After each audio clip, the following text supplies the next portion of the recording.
morning. Morning. How you guys doing? I'm doing good. Let's do some introductions because the made-up community probably won't know you guys. We'll start with you, Matt. Yeah, I'm Matt Majkrzak. I'm the men's basketball coach at Northern Michigan. So, yeah, a little different vibe than your usual.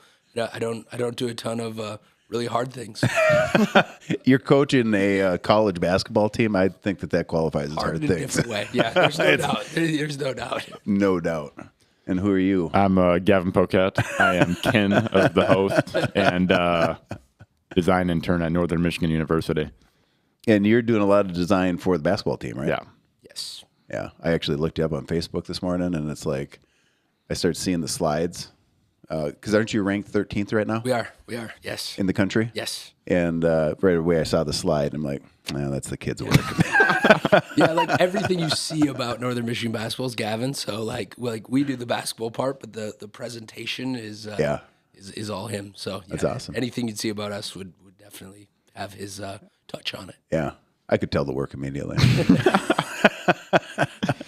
So you guys are 16-2? Mm-hmm. Mm-hmm. You got a game tonight, right? Game tonight. Yep. Game Saturday. Yeah.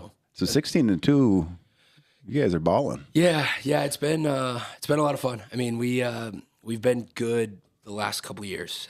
And when I got here, it had been a rough 20-year stretch of A rough 20-year stretch? 20-year stretch, yeah. Damn. Men's basketball hadn't been good here for a long time. And we've just kind of slowly, it hasn't been like a overnight thing, but feels like every year we've gotten a little bit better. And this is probably our best team, and it's been a lot of fun. So when did you get here? What year did you come in? 2019. So we had 1 year before COVID. So we had a normal season. Oh, you came in the year before COVID. And then we were in March, and we're in the conference tournament. And I remember everybody's kind of making fun of, like, hey, did you hear that some of these conferences out east are canceling their tournament? That's wild. Like, there's no way, like, for a sickness. And then about 2 weeks later, done. Everything shut down. Done. So wow, it went quick after that. But so then as soon as season one gets done, you have all these like, all right, we got to go recruiting, we got to do this, we got to do that, and nothing happened for that entire summer. And when did you get to go back out and start recruiting? Really not until the following summer. So 2021? Yes. Yeah, it would have been 21, 22, because it's mostly summer recruiting for basketball. And the irony of it is it probably ended up being the best thing that happened for us, because the previous summer they still were playing some basketball stuff, but we weren't allowed to go by the NCAA. So you could watch everything on stream. And I think a lot of, I don't want to say older coaches, but older coaches didn't want to watch the streams. And so we sat there and just basically sat in my house, and I'm watching film and watching different games on streams. And that ended up being probably our best recruiting class, and the core guys that ended up kind of changing the program. Really? And I think part of it was the traditional way that everybody recruited didn't happen. So, at the time you feel a little victim, but in hindsight, it probably was the best thing that ever happened to us. Do you remember during that time, during COVID? I remember trying to watch his games. You were in high school. Yeah. That's when he started designing a ton. Yes. So you were what were you in high school? I was a junior. Junior, okay. Oh, wait, was I a sophomore? You were a sophomore. Sophomore when it ended, and then junior the next year where it was back to normal, but not. Yeah. It kind of, like a lot of kids, it kind of blew up his high school experience. Yeah. But actually probably ended up being a good thing for you too, because he just got deep in it. Then I just got him like a MacBook laptop, and that's all I did. It's all he did all day, every day. Design. Yeah. It feels like COVID obviously had so many bad things, but now that we're past it enough, there's more stories that are coming out of, well, during COVID, I picked up this, or I started doing this. And, that's, I guess, the hope in hindsight is some good comes out of anything. Well, I mean, look at us, hey, Mark, with, because we're an event organization. Like, our programming is events. So COVID obviously comes in and says no events. And we pivoted to Crusher, called the EX format that summer. Okay. Meaning Crusher's always been advertised as this solo, unsupported, you're on your own event. Yep. Nobody's out there to help you. Nobody's out there to save you. You have to be fully prepared. Up until COVID, that was the narrative. But the reality was you were out there with other people because it's a mass start event. Okay. During COVID, we said, this is for real. This is not a drill. We're going to run the event. You will be alone. Nobody is out there to save your ass. And that ended up being a huge pivot point for us too. In a positive way. In a positive way. Absolutely. Yeah. And the EX format, even now that we're back to running traditional mass start events, we still offer that solo format for people who just want to go do it alone. Did you notice an uptick post-COVID with more people wanting to go do things again? Did that and more people who during COVID started training on their own? Yeah. And then were like, oh, this is cool. Sure. I fell in love with this and I want to do events. Yeah.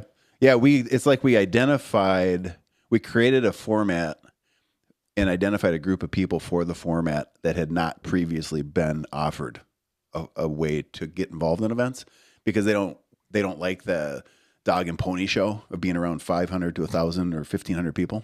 Yep. So it's really like COVID or anything that might happen bad in life. You got different types of people, right? Some people are going to be woe is me in the moment, and some other people are going to be like, what can I do to make this the best possible scenario that it can become? 100%. Yeah. Yeah. And again, hindsight, like we called it the C word for a while. We weren't allowed to talk about it in the office after it because it just drove me nuts because everything was like, what, COVID this, COVID that. Yep. And, but now again, enough times passed. Like the other thing I did that I didn't even at the time realize is I was just so bored. I started watching a ton of different film stuff that I don't know if I would have had.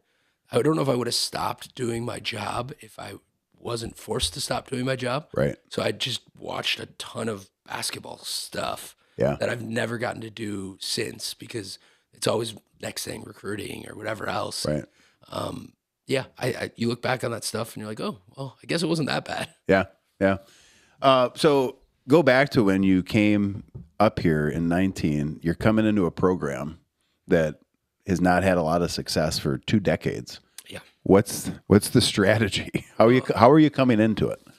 I guess the first thing is I was super, super underqualified for the job. I didn't deserve an interview, much less the job, based on my track record. I was at Bemidji in D2 in Minnesota, and as an assistant, and we hadn't won it all. And then I was a head coach at a junior college for 1 year, which traditionally we were good there, really good, but that doesn't get you a NCAA Division II job. Mm-hmm. But they did a unique format for the interviews where they interviewed 20 people on Zooms. And this is pre-COVID, so I didn't even know what Zoom was. And they did 20 interviews, 15 minutes each. And I knew I had to be 20 of 20 on the list. I now know how I got in, weaseled my way onto the list of 20. Mm-hmm. And I'm just like, you know what? I'm probably not getting it anyway. I'm just going to interview kind of off the cuff. Like I'm just going to say some different things. And it turned out the different things that I had said were the things they were looking for. But I didn't know that. Like, I think if I would have known it, I would have done worse. I was just like, hey, this is what I'm going to do, whatever. Right. And that ended up getting me to on-campus, and then the on-campus was a longer process, and I knew I couldn't fake my way through that one as much. But again, I kind of stuck with, well, this is what I'm actually going to do, and I'm just going to say what I think. And once that was working, the last question was, the typical interview, well, do you have anything else to add? And I'm like, yeah, I do. I don't understand why you've been bad. Like, this place is awesome. I'd never been to the UP. I'd been to Escanaba once, but I'd never been north of Escanaba. We actually don't claim Escanaba. Yeah. I know. Like, I'm kidding. Yeah. No, I didn't feel like I've really been to the UP. Now that I'm in the UP, like I hadn't gone and done all the cool UP things. But well, where are you from? Elkhart Lake, Wisconsin. So like halfway between Milwaukee and Green Bay. Okay. Which is similar to here, but I hadn't done the whole thing. And when I got to Marquette the night before my interview, I'm driving around. I'm like, this place is awesome. Like, I don't get it. I'm driving around Northern. I'm like, this place is awesome. And then I saw the athletic facilities, and I'm like, I have no idea. So again, I'm kind of on that. Well, I'm probably not getting the job anyway. I more or less was like, I don't know what all of your problem is, but we can definitely win here because you have everything you need and everything we'd want to try to win. And I think it worked. Like I think they're like, oh, this guy thinks they're going to be good. At least he has a chance. And I think coming in with that mindset probably helped quite a bit. And sincerity. Yeah, and when I got here, I liked it. But as you know, and everyone who probably listens to this knows, this place kind of drags you in, and you go from liking it to loving it, and it becomes and you want to be home, here, and you want to be here. Yeah, so it's been a lot of fun that way. Yeah. Why do you think they were so bad before, Matt? Oh, yeah. Don't answer that question. Yeah, I don't know. They had really good talent like Naba, Sam. I mean, they had the players. It was just, I don't know. The execution wasn't. Well, I think in a way of not the coach before me was really good, and he was really good before he got here, and he's been really good after. And he struggled a little bit here. I think there is a certain type of person that thrives here. And, that makes sense. I think you got to get right fit. Yeah, you have to get Marquette people. Yeah, and, people that love it. And I think that was the shift where I don't necessarily think our players were better than the group before. Yeah, but I think they fit. And is it a culture thing? Is it a chemistry thing? Yeah, I mean, it's a little bit of everything, but I think you have to it's not that you have to love the snow and the cold. Half our guys don't like the snow and the cold. But, right. But you have to have a certain type of personality. I mean, not to make the pun, but like you have to be a little adventurous. Like you can't want the cookie cutter basketball experience where everything's, travels an hour away or 2 hours away. Like our stuff's hard. Like we have to go 6 hours on a bus. We have to be in a climate where all you can do in the winter is basketball or winter activities, which our guys don't really have the option of doing because they're in the gym. So it takes a certain type of person. But now we have kids that are turning down, leaving to much bigger schools. They're getting paid now. So they're like, our best player turned down $100,000 to go play basketball somewhere else. And he came back and makes nothing. And because I think we found the right kids that love this place, love each other, love the community. And, is that Dylan? Yeah. Yeah, so when I was on your Facebook page, I actually saw a post that you put up about the guy. Sounds like a good guy to have on your basketball team. No doubt. Not only basketball-wise, but just life-wise. Yeah, just as a human. Yeah, he's married, which, I mean, I wasn't married in college. I don't know many basketball players or anyone else that is, but it's just who he is. And I remember like telling him, hey, if you go, I get it. It's a lot of money. I might go too. And he goes, yeah, I'm not leaving my friends. I mean, it was the dumbest thing I ever said to him. Right. And I'm like, oh, okay, all right. Well, everything I've talked about, it being a family and caring, and it was kind of answered in that one glare and dirty look. Mm-hmm. So is that you mentioned the word family? Do you kind of have that theme around the program, around the team? Yeah, I think. So it's interesting, and I would love to sometimes give more cookie cutter answers, but it's never as simple as the more I do it, the more I think it's hard. But we kind of stopped when we started getting better. We kind of stopped a lot of the talking about that stuff in as direct a way. We stopped all team bonding.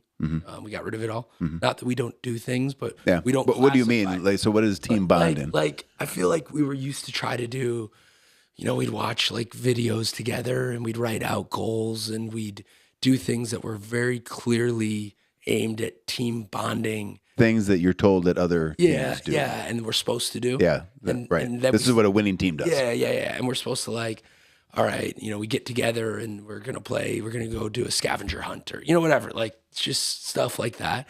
And we just kind of stopped. And we now, I think, hang out more than ever. We still do that stuff. It just doesn't feel as coach-led. Contrived? Yeah. And organically now, right. We just have the right people. Yeah. And the older kids lead the right people. They come over to our house for Thanksgiving. On the road, we hang out. Obviously we did the Puerto Rico thing, which we can talk about because that was pretty fun. But it never felt like was like, hey guys, we're going to go to Puerto Rico because we're going to bond as a team and create, memories together. Like it was more, hey, we're going to go to Puerto Rico, and we knew all that stuff would kind of follow. Yeah. So it's been interesting because this is the closest group we've ever had. We have a big mix of 23-year-olds and 18-year-olds, and they're all in the same locker room, and they love each other and they're close, but it hasn't been forced in any way. It's just happening. And it is authentic, not manufactured. Yes. And I don't know if you can just go somewhere and do that, or I think you need it to start some sort of vision, and you got to probably push some of that to happening. But I think once you have it happening, letting it kind of branch off. And we actually, we have these long car rides back from places. And after our last game, I'm driving back with one of our assistants, and we're like, our culture is the best. That's why we're better than these other teams. But like, how do we define it if people, when people ask? And it's like, I think our best quality is everybody is themselves. Like we don't have like a normal, hey, this is our culture. We have guys that are kind of crazy on the court. We have guys that are super mellow. We have a lot of guys that their face super important for them. We have some guys that Saturday nights are pretty important to them. And we don't try to box in anyone to that stuff, but they are boxed into, go to class, be a good person, treat your role as a basketball team, to be a great member of the community. Like those things are there for everyone, but they're all doing it in their own style. I don't know if that's a long answer and a weird answer. Yeah, no, I like it. I like it a lot. You're on the team. I'm curious. Because I'm too close. Like, what are your thoughts on all that? I think from, I'm not like, I film practice and stuff, but I think it's the closest team I've seen since I've started covering the team. I'm not really sure it's like close. I would concur on that. They like each other? Yeah, like a lot. And they like each other in their own, like in authentic ways. Like they think, they think a couple of them are silly, and they think a couple of them are cool, and they look up to some of them, and they're very genuine with each other, which is fun. And I think the age gap on this team's fun too, because we have a lot of fifth-year seniors who are at a stage in their life where they're gonna, one's married, but the rest are gonna get jobs. So the fifth-year senior, how old are they? 23. Okay, and then you have any freshmen on the team? Yeah, we have a bunch of true freshmen. So and they are how old? 18. Okay, so there's a pretty big gap there. There's a gap in experience. But it's almost created this, the 18-year-olds want to learn from the 23-year-olds, and 23-year-olds want to, mentor the 18-years-olds. That's important. We got rid of captains. That's another thing that we did. Like, the traditional sports team is, those are our two captains. Yeah. I think we have 7 or 8 guys that equally are good leaders. Yeah. And in their own way. Yeah. And like Dylan, our best player. Why did you remove the captain position? Because then it came down to those two are the captains, and it was a bad format. Like this year, we have 7 or 8 guys. Dylan is probably our worst vocal leader. He's never going to give, but he's our best player, and he plays unbelievably hard, and you can learn so much from him. But he's not a traditional captain. Right. We have a guy that is the traditional captain and fills that role really well. We have another one of these are all the 5th-year guys. Another one definitely leads the group in the locker room and when they're not around the facility. So all 3 of those guys lead in entirely different ways. That freshman group of 7, they follow 1 or 2 of the other freshmen. Yeah. So those 2 guys are the captains of that freshman class. Right. There's another kid that just plays harder than everyone every day. And is pretty vocal. Is he our captain? I don't know, but he's the best leader at how I want them to be every day at practice. So let's promote his leadership in practice. And I think that's been a powerful thing for our group, not just this year, but like we don't, 2 guys walk out there in the captain circle, but I don't want anyone to feel like they can't be a leader of something, because they all are uniquely great at leading parts of it. Yeah, leadership is a burden shared by all, especially on a team. How many players are on the team? 17. That's the roster size? Yeah. So you travel with all 17? Yeah, usually. I mean, every now and then we won't, some of the guys that redshirt their freshman year, if they're not playing, they preserve a year of eligibility and don't play. Some of those guys won't go on like these road trips that are long in January, but for the most part, they come to everything. And how has, NIL? And the ability of players to go somewhere else, get paid to go somewhere. How's that affected coaching? A lot. And I think early on, people didn't think it would affect our level as much. And it just has. So 2 years ago, we win the conference. The player of the year is a sophomore. He transfers to Northern Iowa, which is a Division I school. makes pretty good money there. But with him, it wasn't, I don't think it was the money. It was, he wanted to see, he already was the best player in the league as a sophomore. He wanted to see how good he could get. See where he could take it. And for him, that was the right decision. And so he goes there. 2 years later, his buddy at Northern Iowa transfers in here because he went to Northern Iowa and played, probably beat out the kid that then transferred back to Northern because we kept that relationship strong. Dylan turns down maybe the same or even a higher level. It's every kid's going to be different, but the options there for everyone now. And between the transfer portal and the NIL, it really feels like 1 year at a time team building. Like it's gone are the days of, like, we have 6 freshmen that are awesome.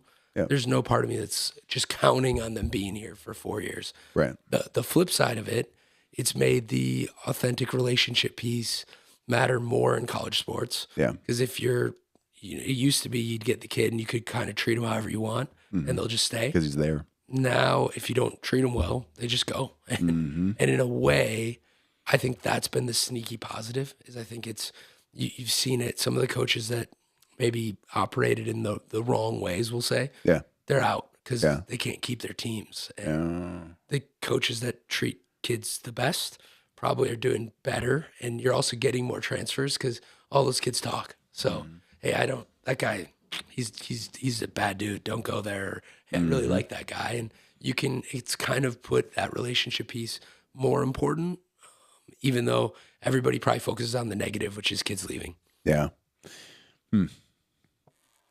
That is, how is it, has it changed the way players are looking at, or is it just giving them more options?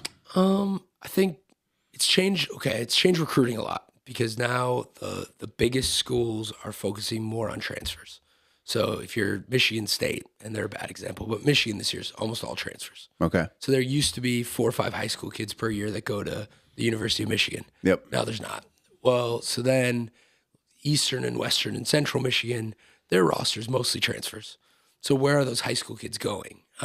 They're all getting pushed down. So the kids that used to go to Michigan and be the 3rd best kid are now going to Eastern, Central, and Western. Okay. And the kids that used to go to Eastern, Central, and Western are now going to Northern and Grand Valley and Ferris. But when those kids get good, the hope of those Division I schools is that they can take the Division II kids. The theory is that it hasn't happened because most of us have kept our kids, the good schools, more than people think. Like, we've lost one guy. And so it's actually made our teams better.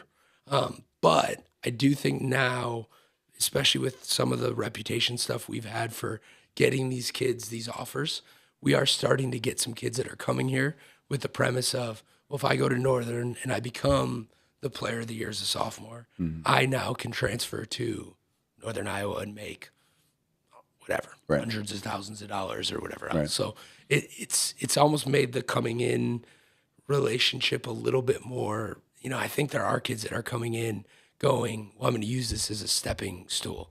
Yep. What we've found is once we get them here, the same thing that happens to a lot of people, they go, you know what? I like this. This isn't too bad. Don't mess with happy. Right. When when you're looking at your schedule, what team is the team that you're like, oh, this is going to be a battle? It changes a little bit, but obviously Michigan Tech would be the easy answer. And we're both top. They're like 6th in the country right now or something like that. Okay. I think our rivals kind of became Grand Valley. Okay. They have, in the D2 world, they have everything. They have all the bells and whistles, and they were just voted the best D2 athletic department in the nation. Really? And so just kind of how I'm wired.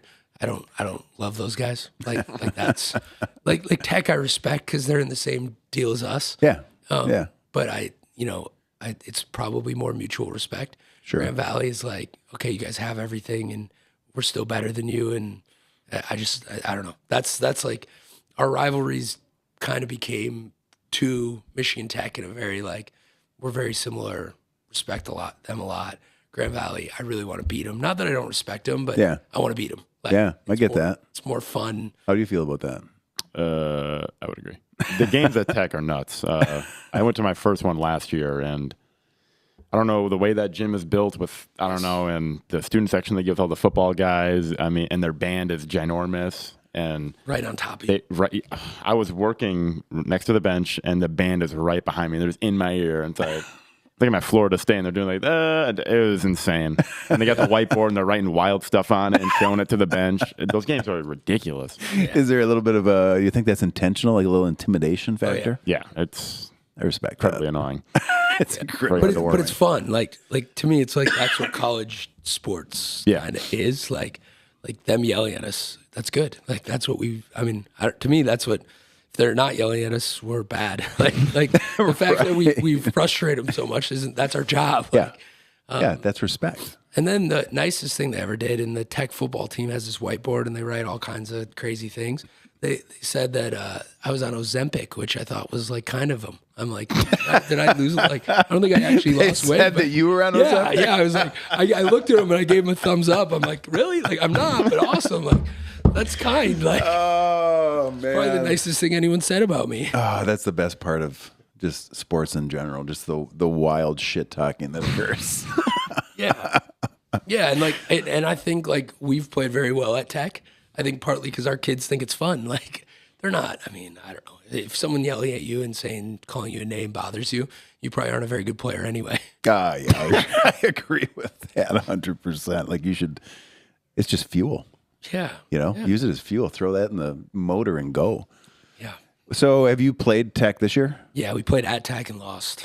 So we have, of our 2 losses, that's one of them. And how close was it?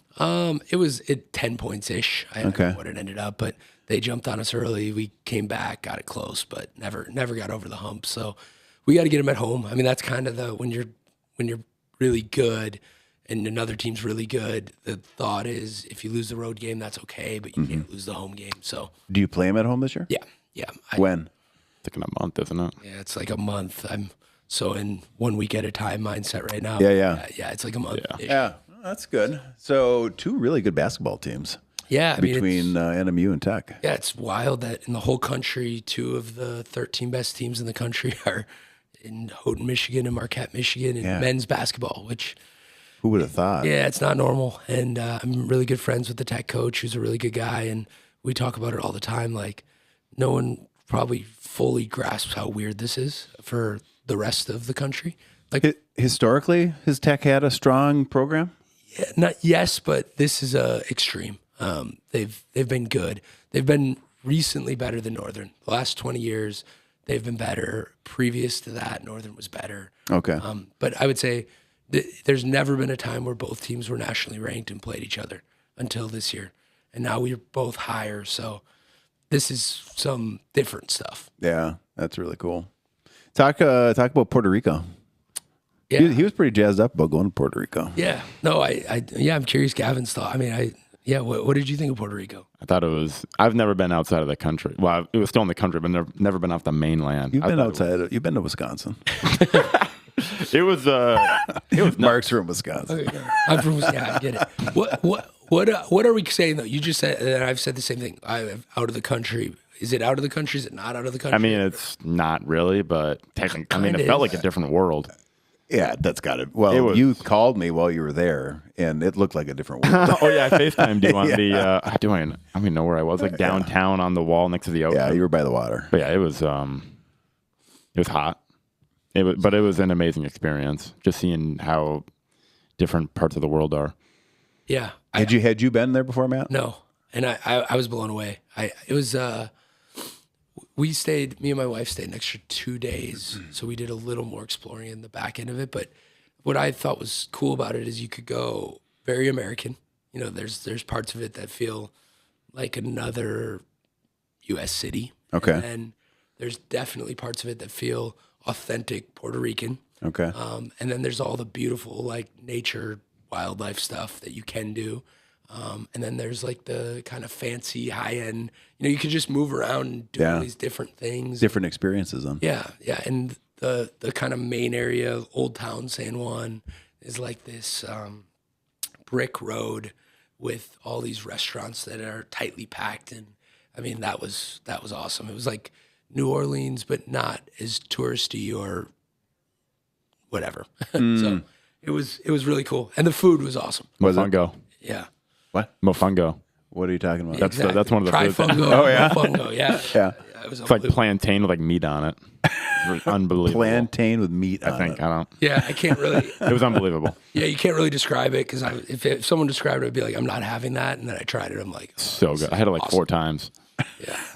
Trifungo, mofungo. We're gonna have to look that up. It's pretty good. It's like this like pastry, but out of plantains. Yeah. And then like skirt steak on top. Mm-hmm. And Oh yeah, It was so good. meat. I'm in. 100%. it was awesome. I thought one of the coolest parts was when we went to the jungle, not really the rainforest, and like went down the water slide. That was I don't know why, but we walked around in our socks on wet rock.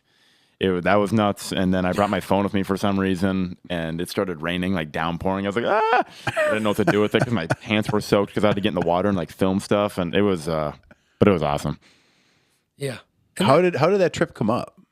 How did that come together? So the NCAA gives you exempt games in Hawaii, Alaska, or Puerto Rico once every 4 years, and you don't always use them, but you have the opportunity to. And Howard Schultz, the Schultz Foundation, made a donation to Northern, and the athletics portion of it was to be used for experiences. That was pretty vague, but like something. And so we put in a request to do the Puerto Rico trip, and I thought, it's as much as you remember whatever about college, you remember like those moments and those like memory makers. Yep. First and foremost, and it felt like this. We had the Michigan State game in the Dome a few years ago. Yep. This felt like one of those.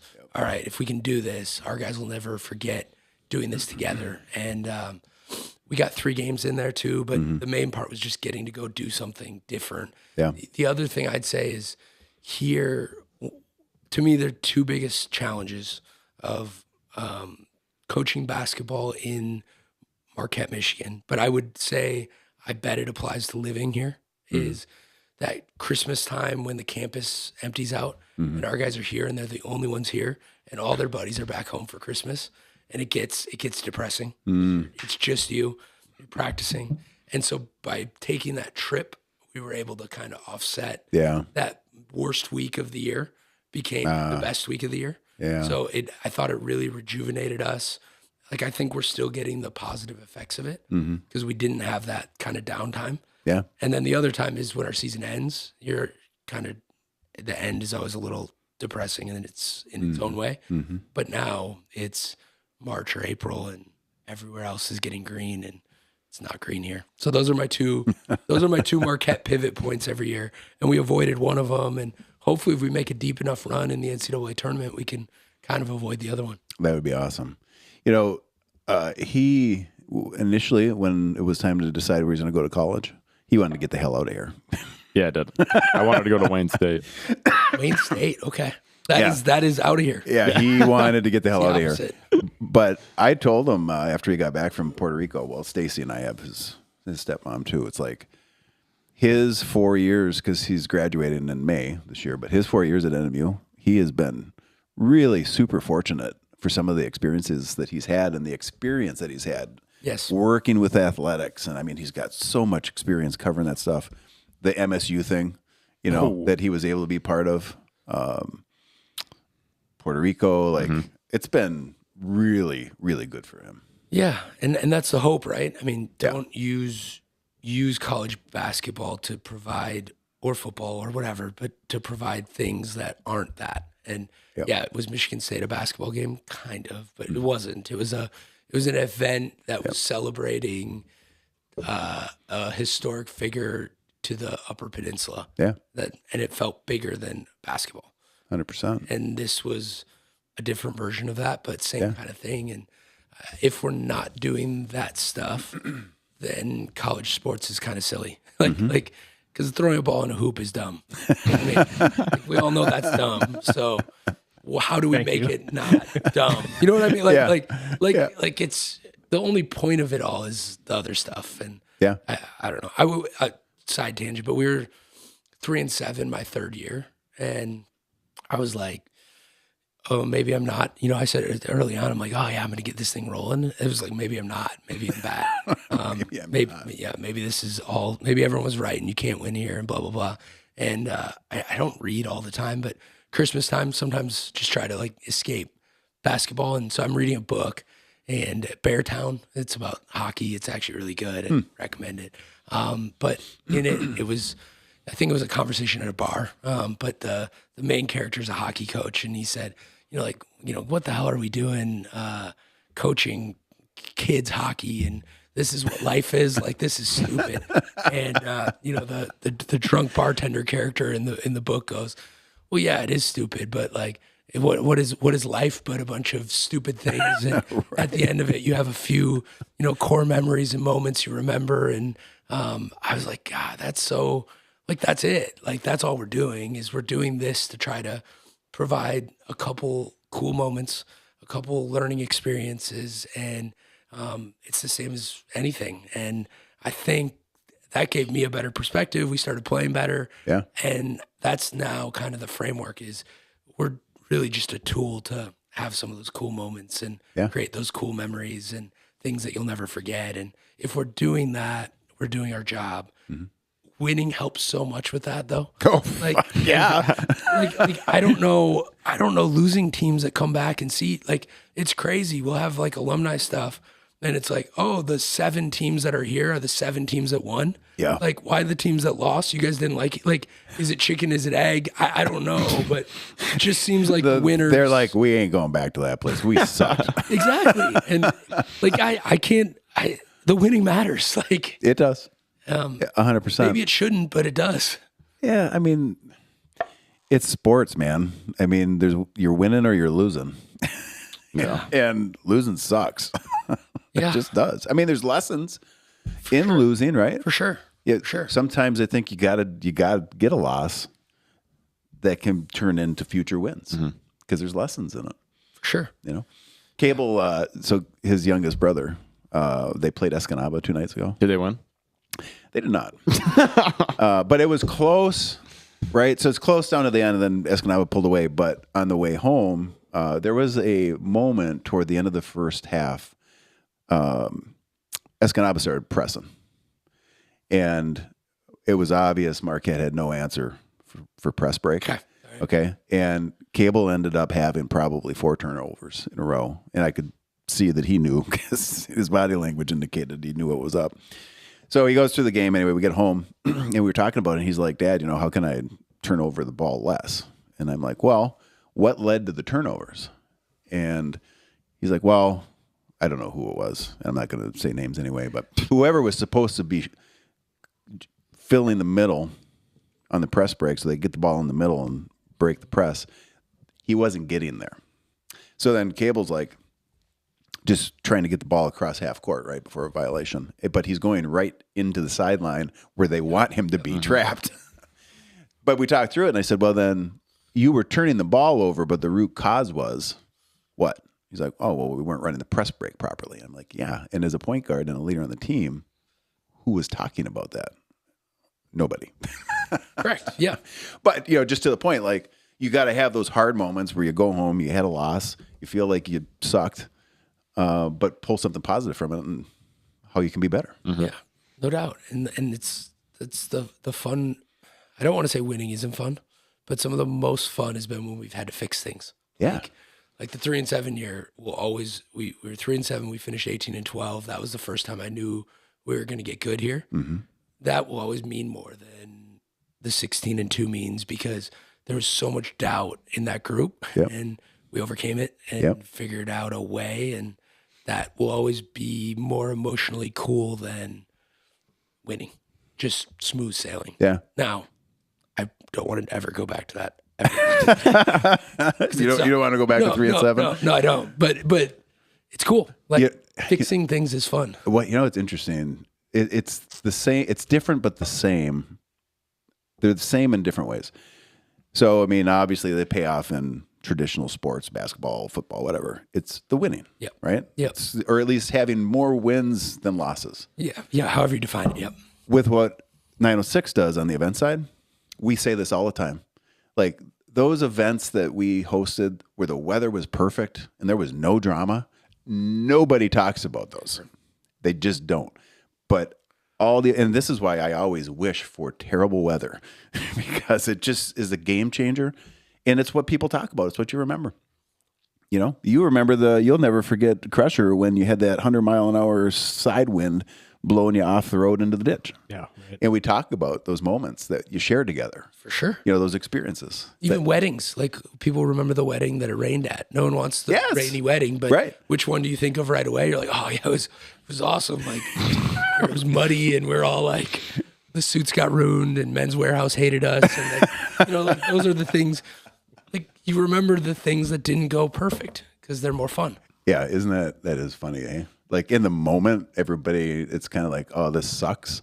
But then in retrospect, when you look back on it, you're just like, God damn, that was awesome. Yeah, even like my wedding, it rained, it didn't go full on, and it stopped, and everyone was very happy it stopped. But the most fun was we delayed it for like 30 minutes because it was outside. So it was all of us sitting in a room for an extra 30 minutes. It's in Wisconsin. We're eating cheese curds and drinking Miller Lights. And that was probably the part of my wedding that, like, because it was just all of us hanging out. It's my parents and all of our, groomsmen and bridesmaids. And it was really fun because it was only 20 of us sitting there. And the only reason it wasn't planned, it just happened because of the rain delay. And we're playing Ironic by Alanis Morissette, where she's like, it's like rain on your wedding day. And it was fun. Like, I don't know.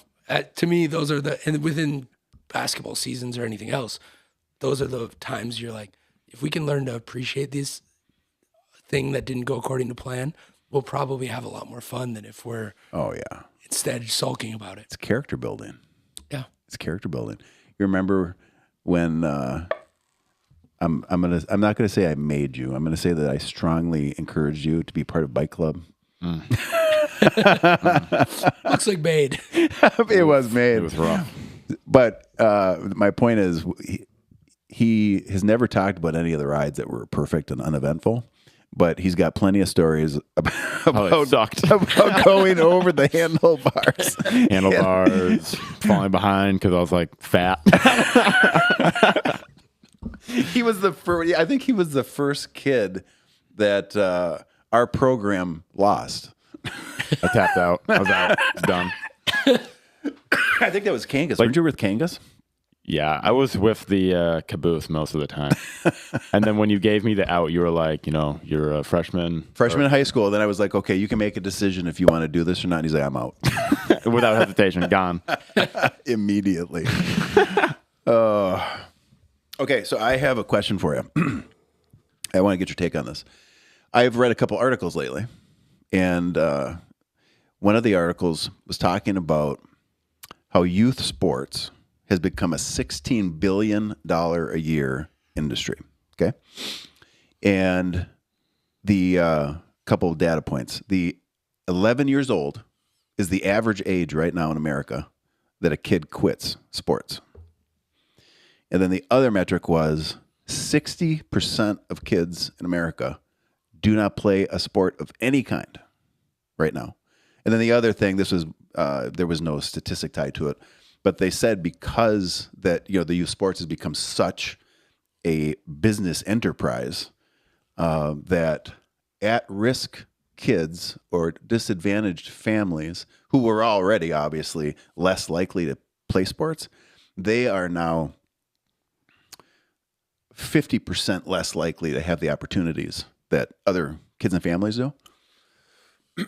So when I look here locally, I'd say from I'll use a bike club analogy. We work with kids 5 to 17.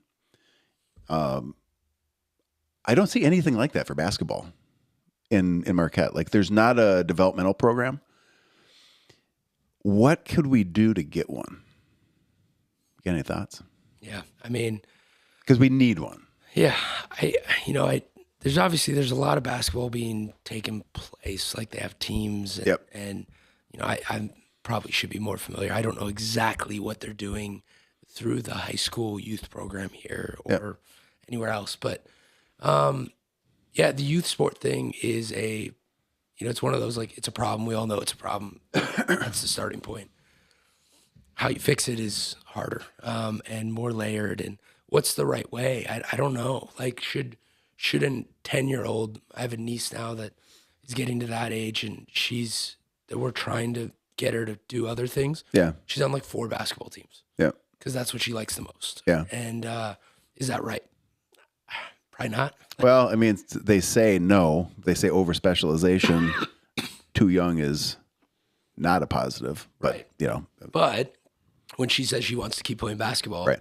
And if I'm being honest, most of our kids around that age, they didn't only play basketball, but they kind of made it their... Your kids, meaning the kids on your team? On your team, yeah. Like, I don't know if you can get to our level if you don't choose relatively young. It doesn't need to be 10. I agree with that. Yeah. So, what is the right thing?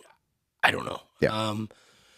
The money part of it is gross, and it's like anything else. It just becomes a money grab at some point. And yeah. So I don't have any answers. I think playing more sports is better than playing less sports. I agree with that. I think kids should try, whether it's sports or not sports, just the more activities they can try. Find the one that keeps you wanting to come back. Like the bike club thing's perfect. Like, if you don't like it, just don't do it. Right. But give yourself enough options that it isn't, hey, I'm going to only try to get into basketball. Yep. If I don't like basketball, now I'm doing nothing. Do 10 different things and find the one that you keep going back to, or hopefully it's 3 that you keep going back to. Sure. Just to be involved in stuff. And I don't know how to like locally affect that. I think the more, like we do a bunch of camps in the summer, and the kids show up to camp, and it's such a mix of like, how much should we prioritize them having fun? Mm-hmm. How much should we prioritize them getting better at basketball? Yeah. Because if you do too much basketball, the kids that aren't basketball kids, you're going to kind of lose them. Yep. And if you do too much fun, the kids that are there to get better at basketball, they're getting bored. Right. So how do you balance that? Yeah. I don't know. These are all really tough and difficult questions that I wish I knew more on how to fix it, and I wish there was a better kind of direction. Mm-hmm. But I do think in communities like Marquette, it's going better than in Milwaukee, where they are getting kind of, my niece is in Milwaukee, like you're getting kind of not forced but pushed to choose one. Or I think there's a lot of other communities in the UP where they just don't have any programming available at all. Yeah. So at least in Marquette, you have a healthy mix of things you could do if you choose to, and you're probably not being forced to play or choose one activity, and can balance some different options, which is positive. Mm-hmm. When we were traveling last spring, I coached a travel team. Cable was on. We had, 10 kids on it. We charged, I want to say $400, and that covered the jerseys, all of the gym time for practice, and the tournament fees. Okay. Yep. $400 per kid. We were not doing it to make money. It was, purely a volunteer effort, Brian and I. And we were talking to coaches at some of these tournaments, and it was mind-blowing. I mean, these other teams that were coming from all over the place, Wisconsin, Michigan, Illinois. I mean, these kids are paying $2,000-$3,000 a kid to be on those teams, and it's like, wow, that is a lot. And that's normal. I don't think that's like, unfortunately. Yeah. I'm not saying it should be. Yeah.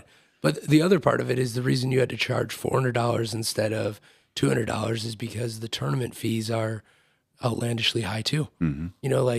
That's the. And I'm not there again. A lot of the people who run these things are my friends, and for sure. It's just it's a biz. It's a biz. It's a biz. I'd like to see a program that would almost be 906-ish, where it's, because what we learned early on 10 years ago is like the example you use. It's hard to have kids who want to competitively engage and improve themselves and compete at a high level and win something. It's hard to have them with the other kids who are in the activity more socially. Yep. They're not there for a competitive mission, but they still enjoy the activity. Yep. They still want both. Yeah, and you want both, but it's hard to have them together because they have competing different goals. Agreed. So what we did early on is we had, okay, if you're the competitive track, you're going to be over here in the race channel. And if that is not your goal, then you'll be over here in the adventure channel. Yep. So it would just be developmentally, you have, say, your travel teams, your competitive development. There should be just a developmental program. Yeah. Just like rec ball used to be. Yep. That makes total sense.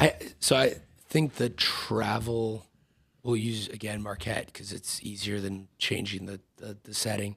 I think the most logical way for basketball would be, you start in, I don't know, 3rd, 4th grade, whatever, and the school teams focus a little bit more on player development, having fun, fundamentals, enjoying it, and then at some age, probably not 3rd and 4th, but 6-ish, middle school, you can then have a separate travel team. Yeah. And for up here, in some ways to get better, you probably do have to travel a little bit. Yeah. You probably do have to go to Green Bay. And so then can you take the, maybe they're not all Marquette kids, but the 10 kids from our area that are the ones that really want to pursue basketball as a deeper passion. And can 6th, 7th, 8th grade, can we get those kids going to play in Green Bay and Appleton and places like that? And that might be the easiest way to divide the basketball up here is the school teams are focused on development, focused on fun. Not that you're not trying to win, because I think sometimes when people do things for fun, they lose sight of you're still trying to get better. There still needs to be competition. Right. But then those really serious-minded kids, they get the travel where they're going to play together. And the hope would be, too, like, you might be the best player in, I don't know, Ishpeming, but maybe the kid from Negauni's better than you, or maybe the kid from Marquette's better than you, and you've been the best player on your team always, but it's good to now not be. And now, saying that, how's the egos going to work with that group of 10 kids and parents, and who's going to coach it? And like, it sounds like this easy thing. Yeah. Do you mean the egos if they're from different, like Ishpeming, Negauni, Marquette? Yeah, a little bit, or like little Timmy's playing point guard, but little Jack's a point guard too. Yeah. Who's going to play point guard? Who's getting the minutes? Is it who's better? Like, or is it split? Is it, these things they sound, again, relatively simple, but they're not always as simple as they should be. But I think one of the UP, because the UP basketball stuff, there hasn't been in 7 years since I've been here, there's not been a single high school player that has played meaningful rotation minutes at NCAA Division II or Division I besides Foster Wonders. So there's been one. So there's been 0 Division II like rotation players in 7 years that have come out of the UP. There's been some guys that are on teams and have been, played a little, but no one who's really been like a normal player in 7 years. And so everyone asks, well, why don't you recruit the UP more? And answer one is, who have I missed on? And you can't come up with an answer. Right. I was actually going to ask if we have anybody on the team or who's been on the team from the UP that's had meaningful minutes. But not meaningful minutes. And so part of that is the talent level, but more I think it's the development, where a lot of these guys are so good compared to everyone at a young age. We have to get them playing more, not nationally, like they don't need to go to Texas or Florida, that's crazy, right? But get them playing regionally in downstate Michigan, Wisconsin, wherever's convenient. And it's starting. I think there's more interest in that. I think there's more AU or whatever we're calling it, travel teams. Yeah, travel teams. I think the travel team, so if you look at it in layers, I think because when I started looking for kids to play on a travel team last spring, then I through that process became more aware of how many travel teams there are. Yes. Okay. So there are travel teams. We had kids actually traveling from Marquette and Negauni and Ishpeming going to Gladstone to be part of Great Northern, I think. Yep. So there's a program there. And then there's pockets of teams up here, and they're all sort of like siloed, I'd say, a little bit, Yep. Pockets. There's like Weston Hot Shots or blah, blah, blah. Yeah. Yep. So that layer, I think, is actually fairly well served. It's the layer below where there's just no local development. Yeah. Because the biking example, and it's only 'cause that's the one I have. Yep. When we were taking a team, and this team actually is now part of the high school, MCIC. It was formerly 906. When we were traveling to Wisconsin, that's where you had to go to get up against stiff competition. Okay. And that's pretty much the rule for every sport in the UP. If you want to get up against really legitimate elite comp, you're going to need to go to Wisconsin, right? Yep. It's just easier than. Yep. Yeah. So we would travel. That team was 30, 35 kids. I think now that's grown, maybe it's 50, 60, I don't know. But when I look at 50, 60 kids, it's like, okay, that's cool that those kids have that opportunity. But there's a hell of a lot more kids in our community that aren't there, while we're there. When we started Bike Club, now we have, 330, Mark, roughly? Yeah. Roughly. So the local Adventure Bike Club works with 330 kids a year. Yes. That could be 500. The reason it's not is because we don't have the facilities, the space for it. Interesting. Yeah. So part of my thought is whether our 330 kids in Bike Club go on to be racers or not, I really don't care. I want them to develop the skills and the work ethic and the connection, the relationships, and knowing they're part of a bigger thing, and then taking that with wherever they may. But there may be some, let's say, I'm switching to basketball. There may be some players within those 330 kids that aren't in the 60 or 30 that you. I know. I completely agree. Yeah. I'm following. And that's where, especially at 6th, 7th, 8th freshman, that's where you don't want to lose that 330. Right. Maybe by their senior year or junior year, maybe it should be 30 or 60 or whatever. Well, I think that level. Maybe. But at some point, you don't want to close doors on the kid that is 5'8" as a 8th grader, but becomes 6'8". Right. Because that happens. It does happen. And you don't want to lose that guy. When did you actually grow? I hit 5 foot in 8th grade. And then that was after I stopped playing basketball that I grew. Yeah. Like your junior year. I stopped after sophomore year after JV because I saw varsity practice and I was like, no, I can't do that. There's levels to this. Oh, for sure. They're doing fireman carries. They're like doing 1,000,010 in a minute. I'm out. Yeah, I'm out. Yeah. So, and then 2 years after, I hit almost 6 foot, and I was like, dude, bad timing. I could have done it. Yeah, I was 5'2" as a freshman in high school. Were you? Yeah, and I'm probably 6'3" now. But I was still 5'10". I bet my junior year, maybe 6. Did you play ball in high school? Yeah.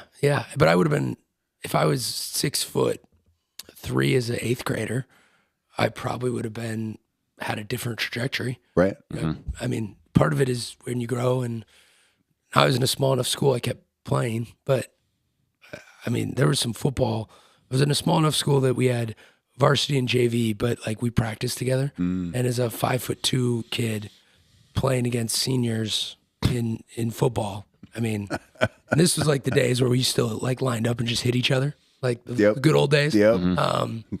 And I just, but here's the thing, you learn again, 5'2" me got cheap shotted by a bad junior, senior who wasn't actually good, but thought they'd take the easy target. Yeah. And, I'm fearing going in the line next time, and senior good player goes, hell, we'll flip spots. And then lights that kid up because basically he knows he was being a bully, and he bullied the bully. And and then, you fast forward 4 years and you're a senior and you do the same thing for the freshman that is a little undersized, and you take care of them, and look out for each other. Yeah, and that's the stuff that's the cool part about sports. And did you play basketball beyond high school? I didn't. I had played baseball, football, basketball, and golf in high school. Could have probably played Division III in all of them. No, not baseball. I was tragically bad at baseball.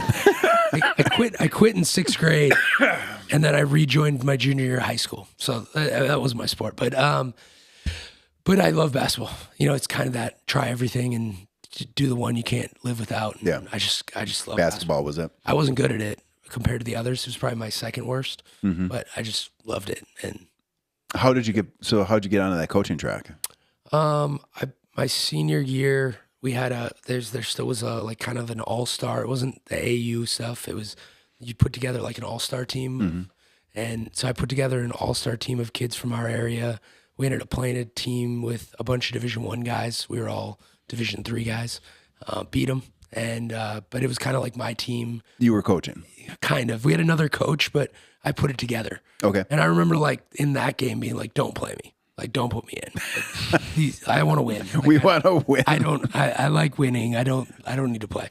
And as soon as that got done, I emailed UW Green Bay's coaching staff and was like, hey, I had no idea what I was doing. I'm like, hey, I want to coach. Like, can I show up there and like be a manager and, hang out and then maybe coach? And they just randomly must have seen the email, called me back. And so I went there as a manager and did laundry for a couple years and got lucky because the assistant I was closest with became the head coach and kind of got involved in coaching my junior and senior year and just stayed in it.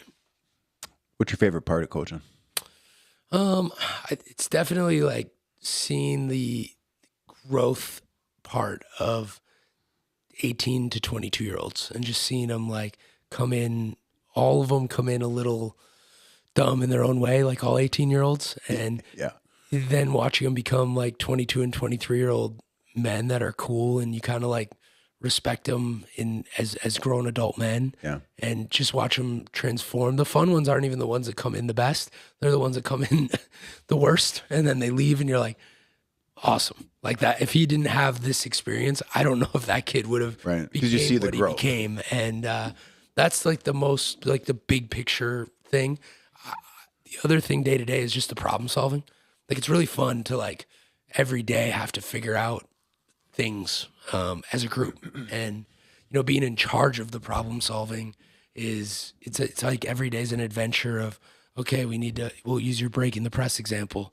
All right, how do we do this together and fix it? And, at our level, is it maybe higher level things and just flashing middle in a press? Yeah, but it's the same conversation.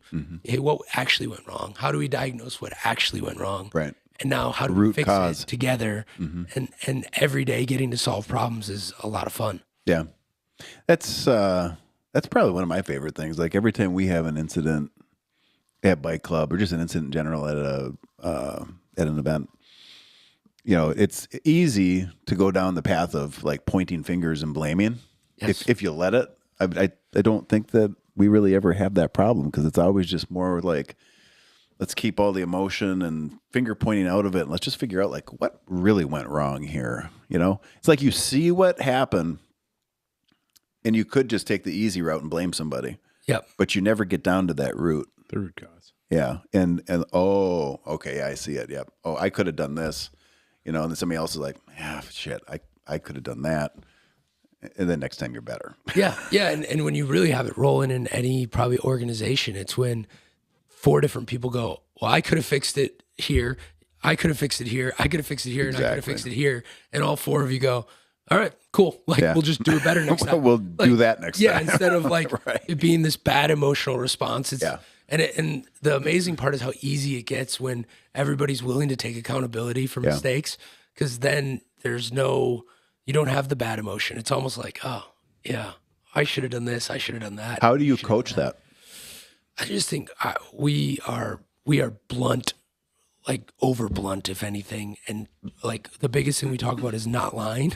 Okay. And being honest. Like, so if there's something that I think we'll say my fault, I try to say this one is on me.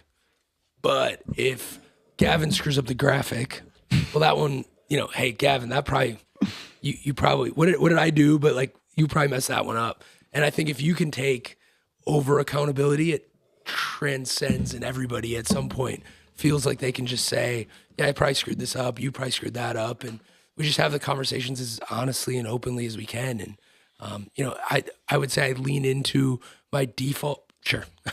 Coffee's always good. Yeah, have at her. My default is always, how can I take blame? Yeah. But if there's, we're still dealing with 18 to 22-year-olds. Yep. If they screw up, we just tell them. And the amazing part is if you're not emotional with it and you're just kind of honest and blunt, they're pretty tough. Yeah. Like they don't get squeamish. It doesn't bother them. I imagine from just the conversation we've had here that you're probably also modeling the behavior that you want to have them emulate? Yeah. I mean, thank you. You know, like as the coach? Yeah. I think kind of leading by example. I think that's the goal.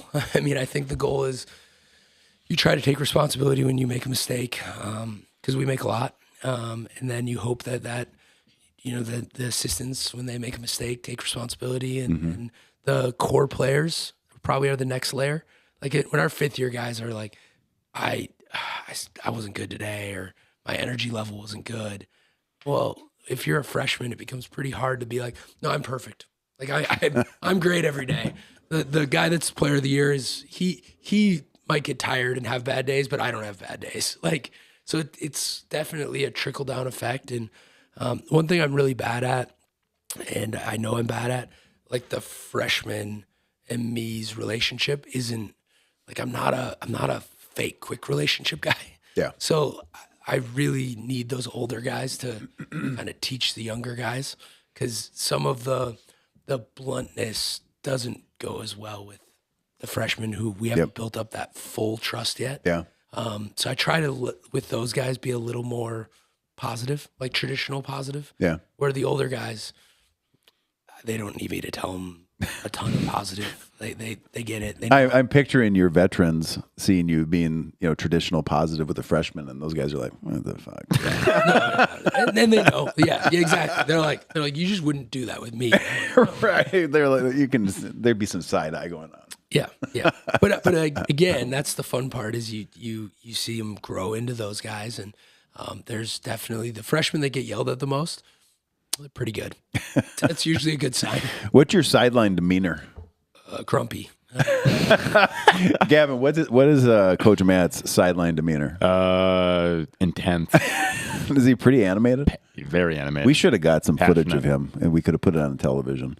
Yeah. So you're pretty animated. Yeah. I've actually heard that. Yeah, pretty animated. It's funny because there's a couple coaches in our league that I think are wired similar, and we're all, not all, there's one that's not, but a lot of us are very like kind of laid back people, like pretty chill. Not on the sideline. Not on the sideline. Yep. Like pretty normal, like pretty low key, nice.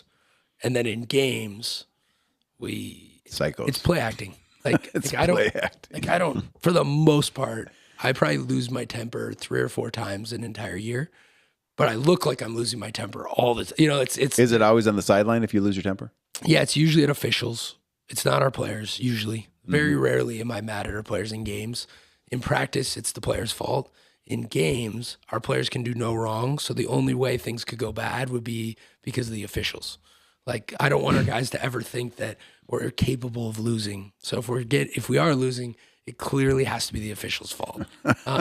In practice, everything our players do is wrong.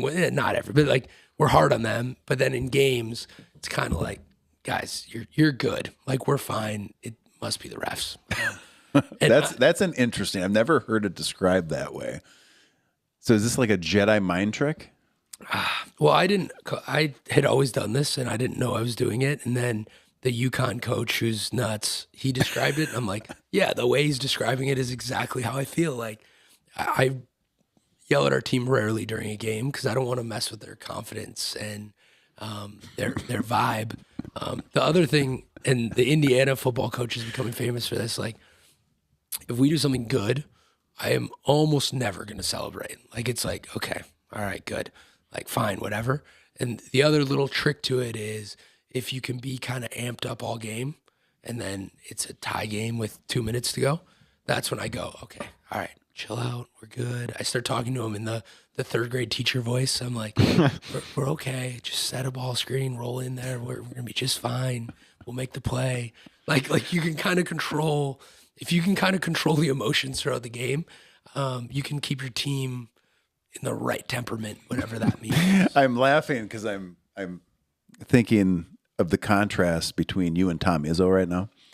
The clip of a couple days ago? Yeah, the clip from a couple days ago when what player was that? He said, Kerr, you couldn't guard my mother. So he says, Kerr, you can't guard my mother. And now there's memes of his mom dunking on Kerr in social media. Well, then he stood on it in the press conference after. He was like, we're going to fly to Lansing. Kerr's going to fly to Appleton, and he's going to 1v1 my mother in a nursing home. Like, what? he's a national treasure. But also like, but even that, like it's a perfect example because he's using humor to diffuse. Yeah. Like that kid's, if he just went at him, right, it would feel different than if he says, "You can't guard my mother," which is getting the point across, but also in a way that has some humor and comedic relief. It's interesting because, you know, he's saying something and there is some comedic undertones, but there are some people that'll hear that. They'll be offended by it. There is. I reposted it, and I had someone on Facebook. I don't even know who it is. I wouldn't out him, but I don't even know who it is. Is like, do you think that's really a good way to talk to players? This person has coached 0 days in the NCAA or anything. Yeah, I think Tom Izzo has it down.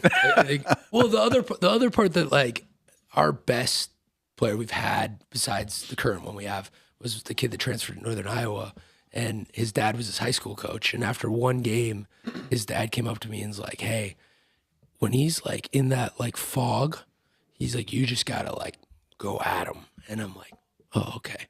So I went at him in game 2 of his career freshman, and he had like 20. And every time he's hitting a shot, I'm like, "Shut up and get back." like no one cares. Next play, like. And, you know, he's just going and going and going. And if you took everything I said to that kid in practice and games and you clipped it, realistically, I'm probably fired. And he transferred. So clearly I'm a bad, but I talk to him every day.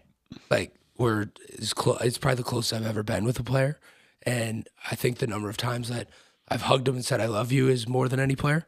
So if you see the negative part, you'd be like, "Oh my gosh, like he's mean to that kid." But I'm only mean to him because that's the kid that I love the most. And, all the kids I would say that I've been quote unquote the meanest to are probably the ones that I'm the closest with. Like I'm not going to take a random You're invested in them and yell at them. Yeah. Like it's just not, it won't work, first of all. Yeah. And also then you're just kind of a bully. Yeah. Where if you're doing it to try to help someone and they know that, they take it a little different. Yeah. I get that. What do you think? Yeah, I mean, that's what Tiz did with me in middle school basketball. Tiz. Yeah. What did he say about you in the corner that one game? You might want to strike that one from the right. Something like, I think it was something like stop playing with yourself and get out of the corner. I was a bench warmer, and one time I scored, which when I scored, it was like and the crowd would, and I was like pumped, and then I missed my defensive assignment, and I got blown by, and I'm like on cloud nine. He's celebrating like he just hit the game-winning field goal in Game 7 of the NBA Finals. I was on cloud 9, and I get back to the house. He's like, "What are you doing?" And I was like, my moment was gone. Yeah. No, it is interesting. The sideline demeanor thing is interesting because, you know, I'm a big like reverse engineer person. Like what's worked, let's study what's worked, and then let's do what worked in anything. And how many coaches that are really good are really like that mushy, happy-go-lucky person, especially during competition. Yeah. I'm sure that they do exist. And it's funny because every now and then there's one that does it and everyone kind of clings on to them. Because I think we all wish that that's how it worked. Right. I mean, I think we wish that the really positive, nice guy was the right way to coach. But it just isn't there. And a lot of times when that happens, everyone kind of clings to them and is like, yeah, positively, they usually flame out. Mm-hmm. The guys that last are the Nick Sabans, the Bill Belichick's, the kind of curmudgeon-y, do your job over and over again. Yep. It's boring, and it's boring what it takes to be successful. And we're not leading adults. Like the CEO corporation empower people. Mm-hmm. That works really well with 35-year-olds who are really growing. Yeah. It might work decently with 23-year-olds. Doesn't work super good with 18-year-olds. No. There's a reason the U.S. military's ran a certain way. Yeah. There's a reason college sports is run a certain way. Totally agree. But you don't need to demean people either. No. There's a you got to be demanding, but there's a line. I mean, I'm only using Izzo as an example, actually, because there's a connection through our family to him. My wife's mom is related to Tom. And when you see Tom, like you can see him on television, he's got that real old school demeanor, right? But I've seen both sides. Like you're talking about that soft, sort of the sensitive side. Like there is nobody that can play both sides of that as good as Tom Izzo, and it's genuine. Like he's not making it up. Yes, he is that person. Both the hard ass that's saying that his mom can dunk on you, and then also the person who, I mean, I don't think that there's probably anybody that I've met that loves his players more than that guy does. Correct. I mean, I think he continues to have, well, he was, I don't know if he still does, but they have parties bringing players back continuously, right? And the guys come back. Yes. Yeah, they wouldn't come back if they didn't want to. No, absolutely not. And that's the fun part about the portal is, I've never thought of this before, but there's almost probably a simple way to evaluate a coach. Whoever is the hardest and meanest on their team in game and loses the least kids to the portal, if you can do both those things, you probably are the best coach. You got something going on. Because you can do both. Yeah. Because the portals, the results are what the results are. And absolutely. Are you losing your guys to lateral spots? Mm-hmm. Then you're probably not treating them right. If you're losing your guys because they're not playing and they go somewhere where they can play more, or they're so good they go up, that's different, and that happens. But yeah, it's a fun dynamic, but I really enjoy even like Marquette now. I think I know most of the people that go to our games, but early on, they'd be like stop in the office, and I'd be like, "Hi, how are you?" And they're like, "Oh, you're not like just grumpy," and I'm like, "No, I'd be miserable. Like I hate games. I have to go. Like today, we didn't have a game. We're talking and we're laughing. We're talking about culture and relationships, and I have to go do war with refs in a few hours. I'm gonna have to sit in a dark room and think about how angry I am and ratchet up for 2 hours, and then the game ends, and I'll either experience extreme sadness or temporary relief for one evening. Extreme sadness. Oh God. I want to ask you this. So Jeff Nyquist is a local guy. Do you know Jeff? Know the name. Okay. He and I had a conversation. This is like a year and a half ago. He was actually working on a project that was intended to sort of address or help what I'm going to ask you about. So kids who transition through a sport from high school into college, and they get into college and they play, let's say, 4 or 5 years. And then the ride ends. I have heard and I've read, and from talking to Jeff, I've heard it reinforced from what he has said, that some of these kids, when their whole life is super structured around a sport and a team and practice and schedules and training, and there's always this thing they're working for. Yep. And then college ends, they don't go on to play anywhere. Now they are kind of like, shit, now what? How, as a coach, like, how do you guys, I'm just curious what that looks like. Is there, or what your thought is on, like, what is the path for those kids? Because I've heard that at times some of them, they get to the end and it's like, they don't know what to do. They don't know what's next. I think it's actually really interesting you said that, and I'd love to talk to him more about it, because I think it's really, really, really hard. We have a group of 6 from last year that are done playing, and ones might play overseas, but the other ones won't, and they are struggling. I mean, not all of them, and they're all struggling in their own way. Right. And then, and is it because of the loss of the connection? Yes, it's the loss of the connection of being part of something, and then it's a loss of having a goal to work towards, and like what gets you up in the morning, and then it's the loss of structure. Like sports at our level, especially, are so structured, and your days are so structured, and now. It a little bit unrelated, but super related. So grades go up in the season. Like you'd think if you're playing basketball, your grades would go down. Our kids' grades go up because they're in structure. When you get done with the season, they're not in their routine anymore, and their grades start going down, even though they have way more time.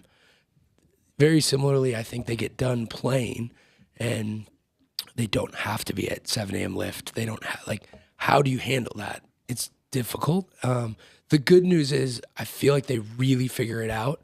And once they figure it out, they find something that they're passionate about in the same way that they were passionate about basketball. Yeah. They find the next thing. So they get redirected. And then they become awesome. Yeah. But the in-between, very rarely does that awesome go, all right, I just got done, I graduated, and now I'm into medical sales and I love medical. Like, it doesn't work that way. Yeah. The other thing we've seen, again, firsthand account, is our former players tend to gravitate towards companies or businesses that do more of that team. So, like, one of our former guys, he's done 3 different jobs. They're all pretty good. Loves his job now because it's way more like team oriented, and they do more gatherings and they do more like team building things, even though I said team buildings, but they need it. Like, they need that structure and that, like, sure. And when jobs went remote, I think it was hard for former athletes more than traditional college grads, who it was hard for. But the athletes are so wired to be part of a team and see people every day. I could definitely see that being a struggle. And so I think it's a really interesting pivot point for everybody when you graduate college. I think everyone has that same struggle, but I think when you're used to being on a team, it probably just makes that more in a lot of ways. So it's a real thing. Again, one of those harder ones because I don't think there's a magic fix, but our guys struggle with it for sure. Is there any is there any conversation that occurs, at the end of their career? Just curious, like, it's sort of a preface, like, okay, hey, you're moving on. Maybe you're not going to continue to play ball. Here's what to be prepared for. I don't know. Yeah. Exit interview. Definitely. I think, and it's not one. It's like I love my favorite conversations are with the guys that used to play for us. Yeah. Not because you can talk to them real. Like, hey, what's going on? How are you? Like, I don't need to have that play acting anymore. Mm-hmm. They're just people. But it's a constant conversation. Like, what do you love? Like, what do you want to do? And so many of our guys are interested in coaching or interested in playing after. And, hey, what would make you happy? What do you need to be happy? If you have to go coach in rural South Dakota, are you good with that or no? And sometimes they're like, yeah, I want to coach. And I'm like, all right, you got to move to rural South Dakota. I have a job for you. It pays $8,000 and you have to stay in a dorm room. And they go, well, no, maybe I don't want to coach. Like, what are the parameters of you want to do X or Y or Z? Do you want to make money? Is that a huge goal of yours? Is that important to you? Can you afford to do X or Y? And it's kind of a really fun conversation because it's something that you are part of working through with them. Mm-hmm. And sometimes they say stuff and you're like, I had no idea that you thought that was important, or I had no idea your dream was to live in Florida. Who would dream of living in Florida? Wait, yeah, no, I wouldn't. No, but it's I've been to Florida. Yeah. Florida's a great vacation spot. It's a really interesting. It's definitely a really interesting dynamic at the end of it. And I'm for some reason, like, with all the endurance racing events, when it's done, and I know it's different because you can kind of it's not a college career that ends. Do you find, how many people do you think get a little, I don't know if like depressed is the right word. They do. Like, you get done. What do you think? You have this goal, you've worked towards it, it's over, and you're like, that's it? Like, I did it. It's a thing. Like, is that, after that's big events? A thing. It's a thing. In sports. Yep. And I've experienced, like, after our best seasons, I'm like, that's it? Like, really? Like, it's done? Right.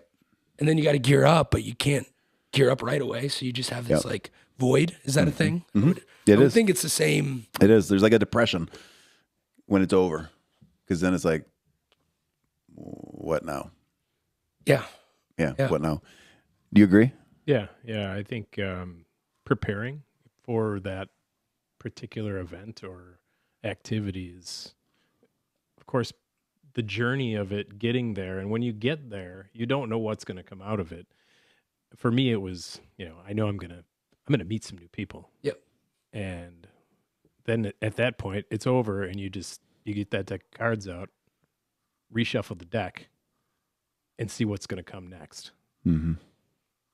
Yeah, and at some point you look back and it's fond memories, but maybe like a week after or 3 days after, there's a little like void of. It takes time. Yeah, for sure. And I think it's one of those things that people who do cool things don't talk about.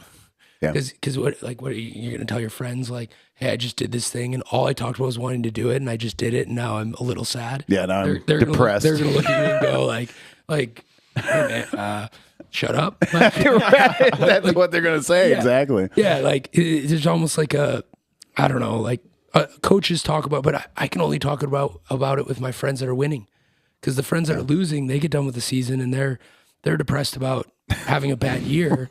I can't call them and go, yeah, I just had this amazing season. Right. And, you got any advice?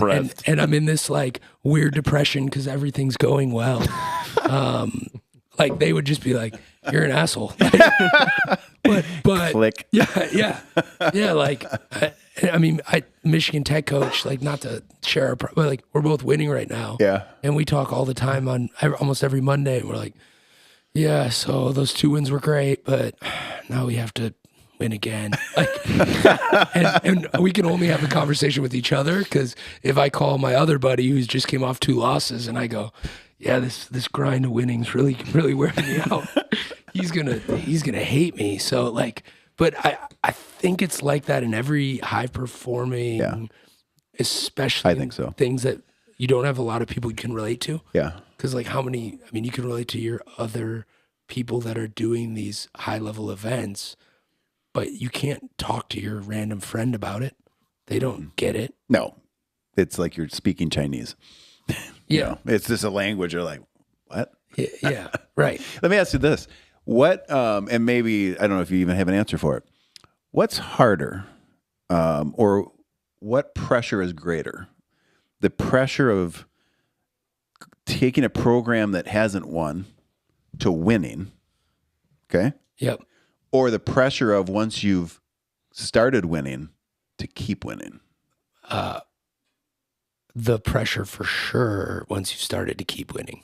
Like, no, I don't even think it's close. Because when I got here, everything we did good, it was like, not that I don't never really cared about like the external, but it was like, great job. Like, and early on felt a little bit like, like, great job, buddy. Like, you guys went 500.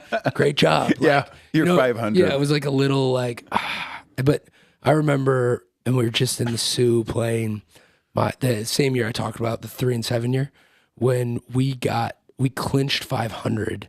And at the game we clinched 500, I assumed we'd lose the next 2 because we played the best team in the league.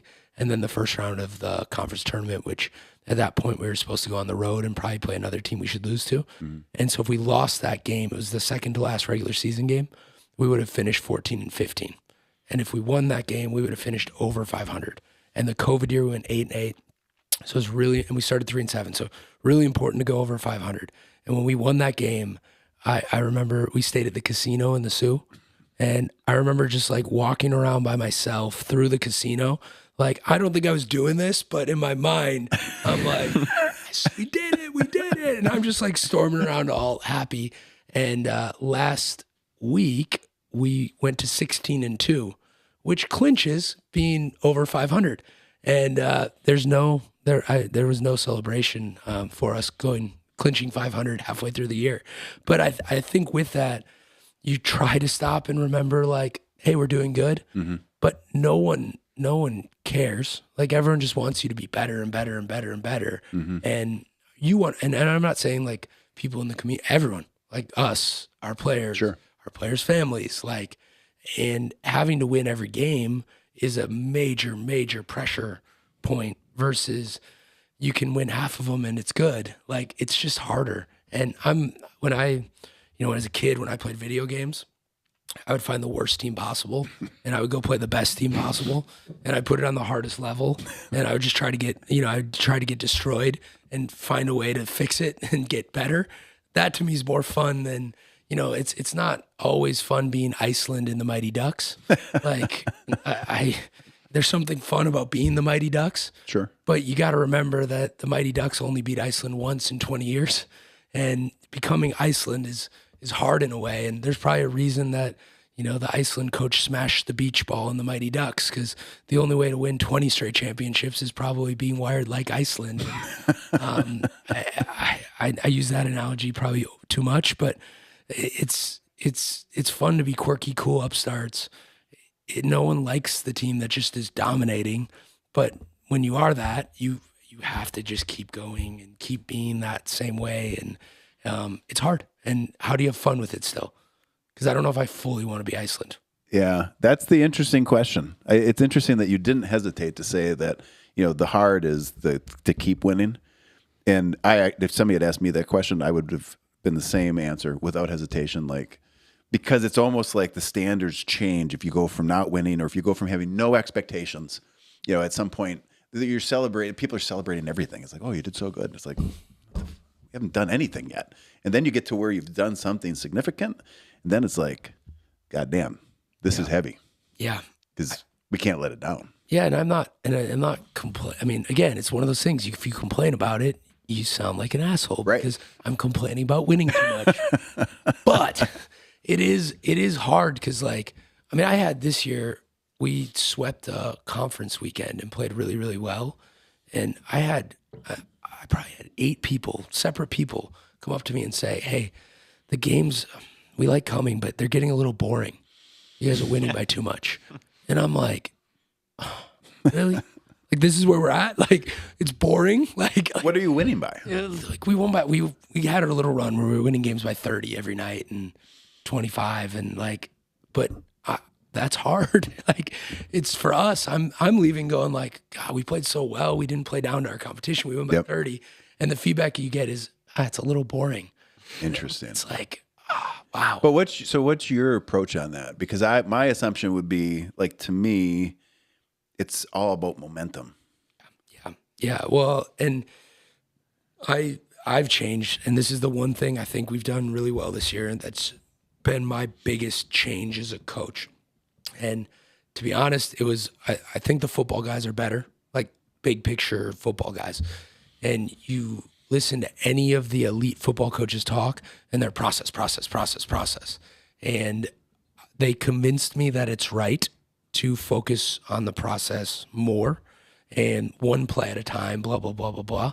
And so all we've been doing this year is preaching one possession process. Well, if you preach one possession process and you put your best players on the floor, they need to keep going. And so for us, when we're up 32 with 5 minutes to go, I am yelling at them in the same way I would if it was tied and we're trying to score as much as. Now there is a point where sportsmanship comes in and play other guys. Yeah. But even then, when we put our subs in, I want them to play each possession as well as humanly possible. Right. And, we're not trying to run up the score. We'll dribble it out if there's 30 seconds to go and we're not going to take a shot, or we definitely slow down. We're up 25. We're going to play slower to not try to run up the score. Yeah. But within playing slower, we want to play at as high a level as we can. And our team has embraced that. And I think that's why we went from winning games by 8 to 10 to winning games by 20 to 30, because we've really shifted mindset stuff to focusing on the possession we're in and not getting caught up in the scoreboard. And if I look at the scoreboard now in games in the first half or the first part of the second half, I give myself one of those mental, flick the ear, stop. It doesn't matter. It doesn't matter. It really, now there's 10 minutes to go in a game. You have to play the scoreboard. You're down 3. That's different. Situational, sure. But I think that's helped us. And that's why, to me, regardless of people saying it's boring, we're going to try to, we're not going to try to win by 20 or 30. We're going to try to, tonight, have a really good first possession. And if we have the ball, we're going to try to score. Yeah. And then we're going to try to stop them from scoring. And score again. And it's going to be boring and it's going to be methodical. And hopefully at the end of that, when I do look up at the scoreboard with 8 minutes to go, when it's an appropriate time, hopefully we're up by enough. By 30. Yeah, hopefully. Yeah. You've mentioned a few times through this conversation about finding what you love or doing what you love. Do you talk about that with the team, with your kids, with the players? Yeah, for sure. And I think it's finding your joy in to use the process word again, but like find the joy within the process of basketball and within whatever else you're doing. So do things that make you happy. Like if basketball doesn't make you happy, and it's a cold message in a way, don't play basketball. Like if it stops becoming fun, there are other options, but you have to find the fun within the daily grind of it. Because if the fun is only scoring 20 points, you're probably, one guy on our team might be happy. Yeah. Like it's got to become fun to be part of a team, fun to practice every day. Right. And then find something that isn't basketball that's fun. I think that's our best players consistently have outside things that they value, and it makes them way better. Yeah. The moment they get over basketball being their life, they become better basketball players. Like if it's their... Say that again? The moment they get over basketball being the most important thing in their life, they become better basketball players. Interesting. They let go of like every day being so life or death because they have other things that are important to them. Like Dylan getting married. He's married. He has a wife. He turned down a lot of money to come back. He plays so free now because he knows what he chose to come here for. Yeah. And he knows it wasn't because he wanted to play basketball. It's because he wanted to be around his teammates and buddies for another year. And he cares more about his faith and his family than he cares about winning a basketball game. And that's made him such a better winning basketball player. Because it's not the pressure to do it for that. Yeah. It's something he enjoys. Yeah, he became secure in his why. Yeah. Right. And it all sounds woo-woo-y. Like that's the like it all sounds a little bit fake, but then you realize that's the reason that all those motivational things are there is because they're real. And then how do you get 18-year-olds to get there? Because if I throw on like a Tony Robbins speech, that's not gonna work. You know, you gotta like Tony Robbins. You gotta push them to get there on their own in a lot of ways. Because I don't think kids, by and large, buy into books or it's harder. Do you like I get, like the whole idea of doing what you love or finding what you love can come off as woo woo. I don't think it is, but I don't think it is either. I can see why people might think that because I don't know that the world really. I think they treat it like that's woo woo. Yeah. But at the end of the day, what you really need to do is pick a profession, go to school, study to do it, and do it. Yeah. You know what I mean? Yeah. Like I know when I was growing up, my dad was very much like. It was almost like you're not going to love what you do. Yeah. But you got to have you just need a job. Right. You got to make money. Yes. That was kind of the thought process. It wasn't so much about loving it. Yeah. But I think the one thing that has helped me be free and end up where I am is, well, I didn't go to school for anything specific. I didn't go to college, but I tried different jobs that were in wildly different arenas, businesses. And I found things I enjoyed from each thing, but each time I got to a point and I'm like, I don't really love this. Right. There's got to be something else. Yes. And just kept making that move. And then one day when I'm in my 40s, woke up here. Yeah. No. Yeah. Like fight for it, right? Like, don't settle. Like, don't settle. Don't settle for this is what I have to do. Keep fighting until you find the thing that you love doing. And it's not failing doing something you don't love. You have to do a lot of things you don't love to get to the point where you find the thing you do love. And stacking skills is so important where you like I bartended for 6 summers and I loved it. I mean, I was 18 to whatever. I loved bartending. It was really cool. But I knew it wasn't going to be my long-term career path, although my parents owned a resort, so it could have been. Kind of. Yeah, right. Hospitality in some degree is what my parents do, so it could have been, but I didn't. That's what your degree is? No. My parents. Okay, but your parents. Okay, gotcha. And stuff. So that could have, I guess, been what I loved, but I never loved it. But that bartending skills, recruiting and bartending have a lot more in common than you'd think. Yeah, it's talking to random people and forming relationships quickly. So I don't know, like just try things, do things. And I think everyone wants to get it right. People definitely spend a lot of time trying to get things right. And you're not going to. No. Like, you're going to fail a lot. You're going to get a lot wrong on the way to getting something right. Yes. And the getting it wrong is usually what makes you long-term right. Right. And I'd almost say too, like, I walked away from several jobs over the years that people were like, "You're doing what? You're leaving this for that? Like, why are you doing that?" But it's almost like I had to be willing to. You have to find something you love, to find something that really resonates inside you. You have to be willing to walk away from things that were okay. Yeah. And comfortable. Yeah. You know, like, you didn't have to. You could have stayed right there. But the other thing, I mean, using your example, like, while you were working those jobs, I'm assuming you were also like cultivating a interest and experience in all the things that became your job. You know, like, sure, like you were working to make money. Yep. But when you weren't working, you were also finding things you were passionate about and absolutely doing. Yeah. And then, and again, I don't know this, but do you combine those two things, or not two, probably 7 things, into eventually being something where this is it? But it had to take those 7 things to get to the one. I don't know. No, that makes total sense. I mean, you do 7 different, wildly different things that ends up creating a wildly diverse skill set to do this. Yes. Right? Like, yes. You go from being, let's say, mid-upper level sales management at one of the largest food companies in the world to being a truck driver, hauling, gasoline across Michigan and Wisconsin, like 2 totally different experiences, different skill sets that can be very complementary. Yes. Well, on the side, following your passion and hobbies, right? Biking, and then at some point you combine it. Yeah.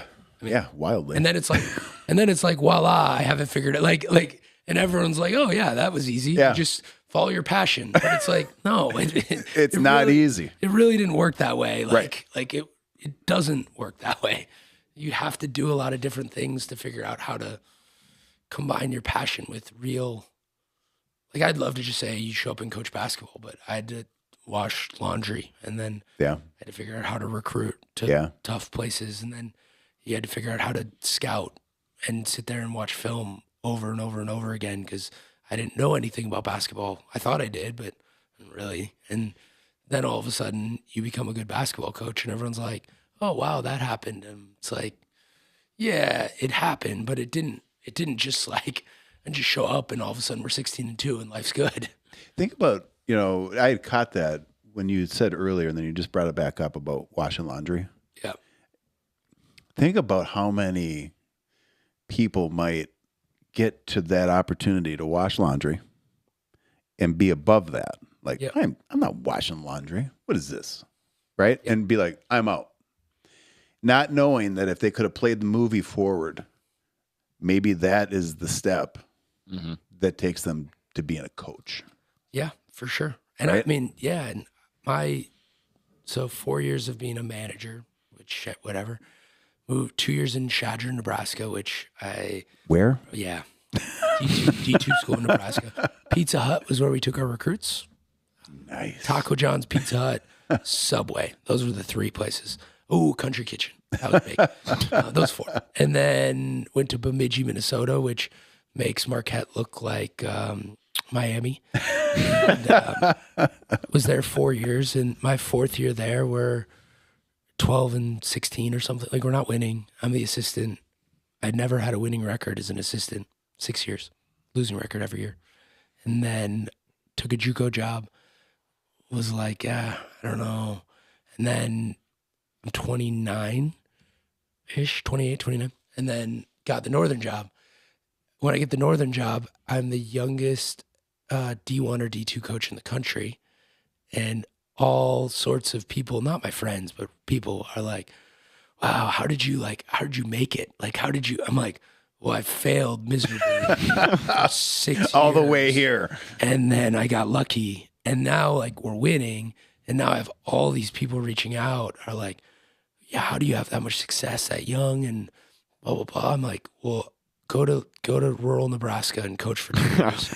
then go and do a lot and fail a lot. And then like my choice in college, and it doesn't matter, but it's relevant. I was going to go to UW Whitewater and work with their men's basketball team who won 2 national titles the next 2 years. And I was going to be their third assistant. But I got paid the same as going to rural Nebraska. And I'm from Wisconsin, so that would have been easy. Rural Nebraska, which is D2, but I was the top assistant there at a higher level. But they were funded really poorly, and Whitewater's funded really well. So I go to Nebraska, and we go 3-23 my first year. Ouch. And I knew everything going into it. I was there. I was going to fix it. And my second year, we go 11-15. Don't make the conference tournament, but won the last game. And the football team came out and celebrated because it was the most wins we'd had in like 15 years there. And as that's happening, Whitewater's winning their second national championship. And everything you would know would say that was a terrible decision. Like, why would you? If I was at Whitewater, I would have learned from one of the best coaches, and that, in theory, made sense. Mm-hmm. The Chadron coach was really good. We had no resources. We couldn't compete with the good teams because we just didn't have a chance. Yeah. But I had to figure out so much stuff to give us a chance to go 11-15. Right. I had to figure it out. Right. I couldn't rely on the 3 assistants that were all smart and knew what they were doing.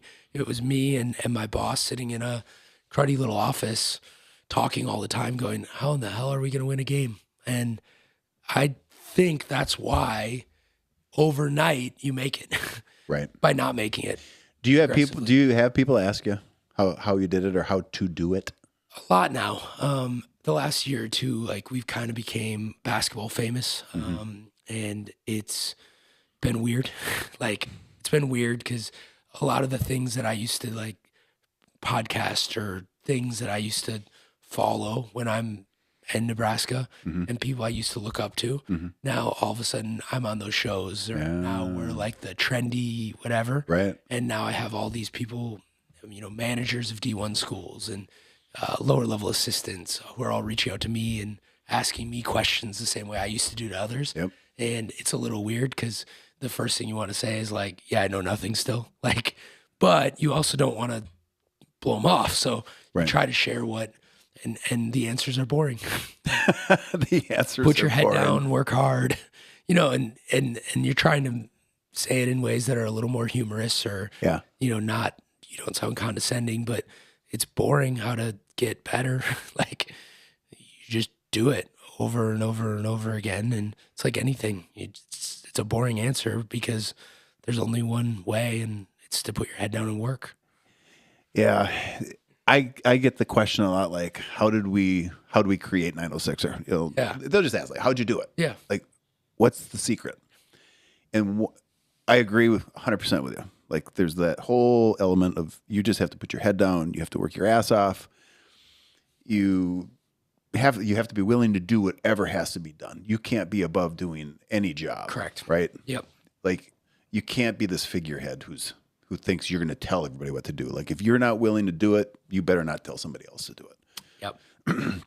But the one thing I always tell people is, because they'll call and I'll be like, listen, I'll tell you what I can. Yeah. Yeah. That's kind of my saying. I'll try. Yep. But the one thing that you, no matter what I tell you, that you'll never be able to replicate is timing. Yeah. Which is a little luck. Right place, right time. Just circumstances, community, chemistry, people you were around. There's so much that you just, I don't even know that I'm fully aware of some of the things that help make us successful, because we were doing what we could to impact what we had direct influence over. But who knows what helped us that we're not even aware of it. Yeah, and you were in the right community, at the right time. Yes, you could go I could give you a playbook. You could go to Nebraska, and you have no chance. And people be like, failure, and they'd be like, "Well, what the hell happened to Matt?" For sure. And you look back, the Green Bay, where I was a manager doing laundry. Every single person there's successful now. We had a bunch of players that are now super, super successful, and all the coaches that were there are successful. Is that all because the head coach was a great leader? Yeah, it's got to be the start of it, but it wasn't just that. It was that everybody together was like, we can do this and we're good and he's good and I want to be like him and he's good. And we all were good in hindsight. We didn't know it at the time. Right. We thought we were a bunch of idiots at the time. But you look back on it and it's like, oh wait, we all are successful now in our own, everyone's not a coach. Some people are leading big corporations. Like sure. Some people are athletic directors. But we all kind of, that core group of us all became successful. And I don't think that's an accident. And do you stay in touch with each other? Yeah, all the time. And if I was a manager at Wisconsin, which would have been better, I wouldn't have been around. I wouldn't have had as much direct access, first of all, because I have more people. But I wouldn't have been around that group, and that group's kind of became the group that taught me what kind of it took, and everything worked. But was that luck?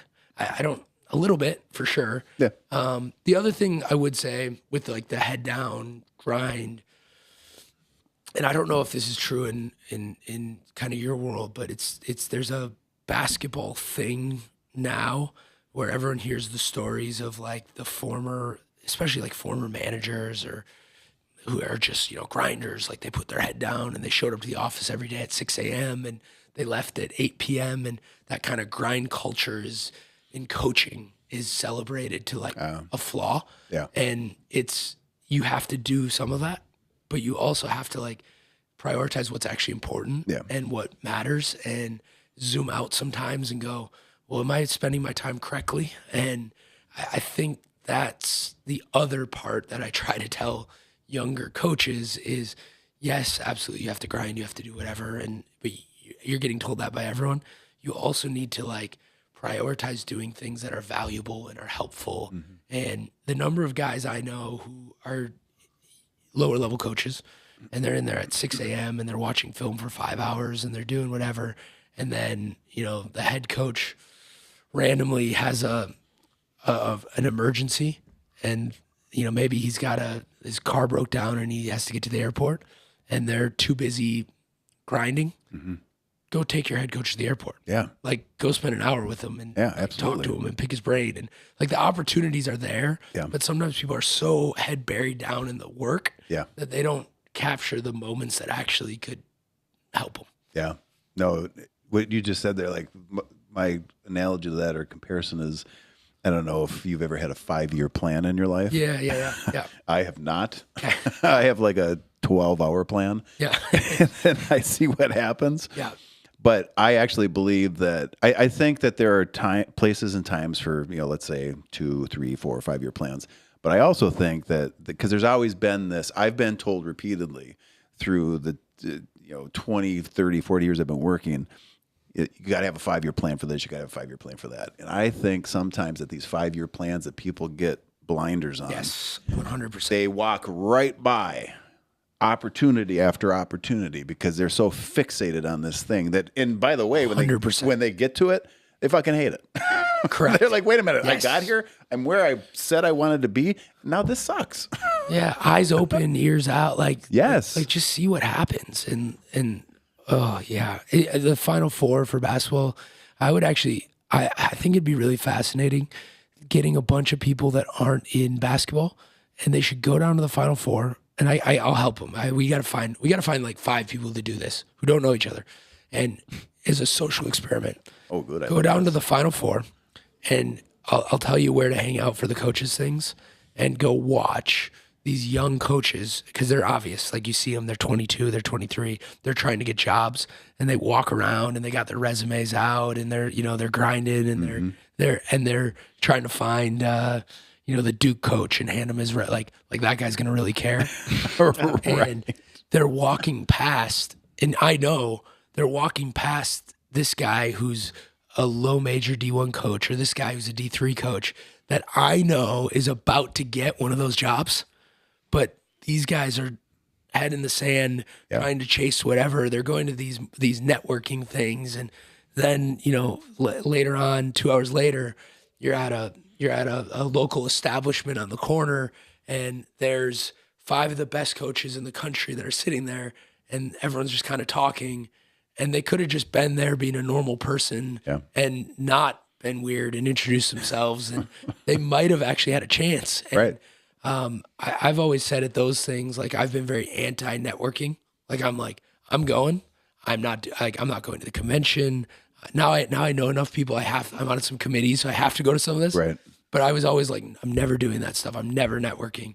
And then what I found out on accident was I was actually doing an accidental better job networking because I was just meeting people. Right. And some of those people you meet are the people that actually will help you because you're not there with an agenda of I'm just trying to have fun and talk to people and learn about basketball. And by accident, you end up meeting the people that change your life because you're not trying to have an agenda to meet someone. Right. You're not limiting the opportunities that you're open to. For sure. And it's amazing when you don't put your head in the sand and grind. Yeah. How sometimes you accidentally stumble upon some things. Yeah. And head up and look around. And they're genuine too. Mm-hmm. They didn't start in a fake, phony way. Right. Like my best connection I have, and I won't go into names, like who's gotten me in the room with people that we never should be in the room with. When I met him, he's super connected. I had no idea he had any connections.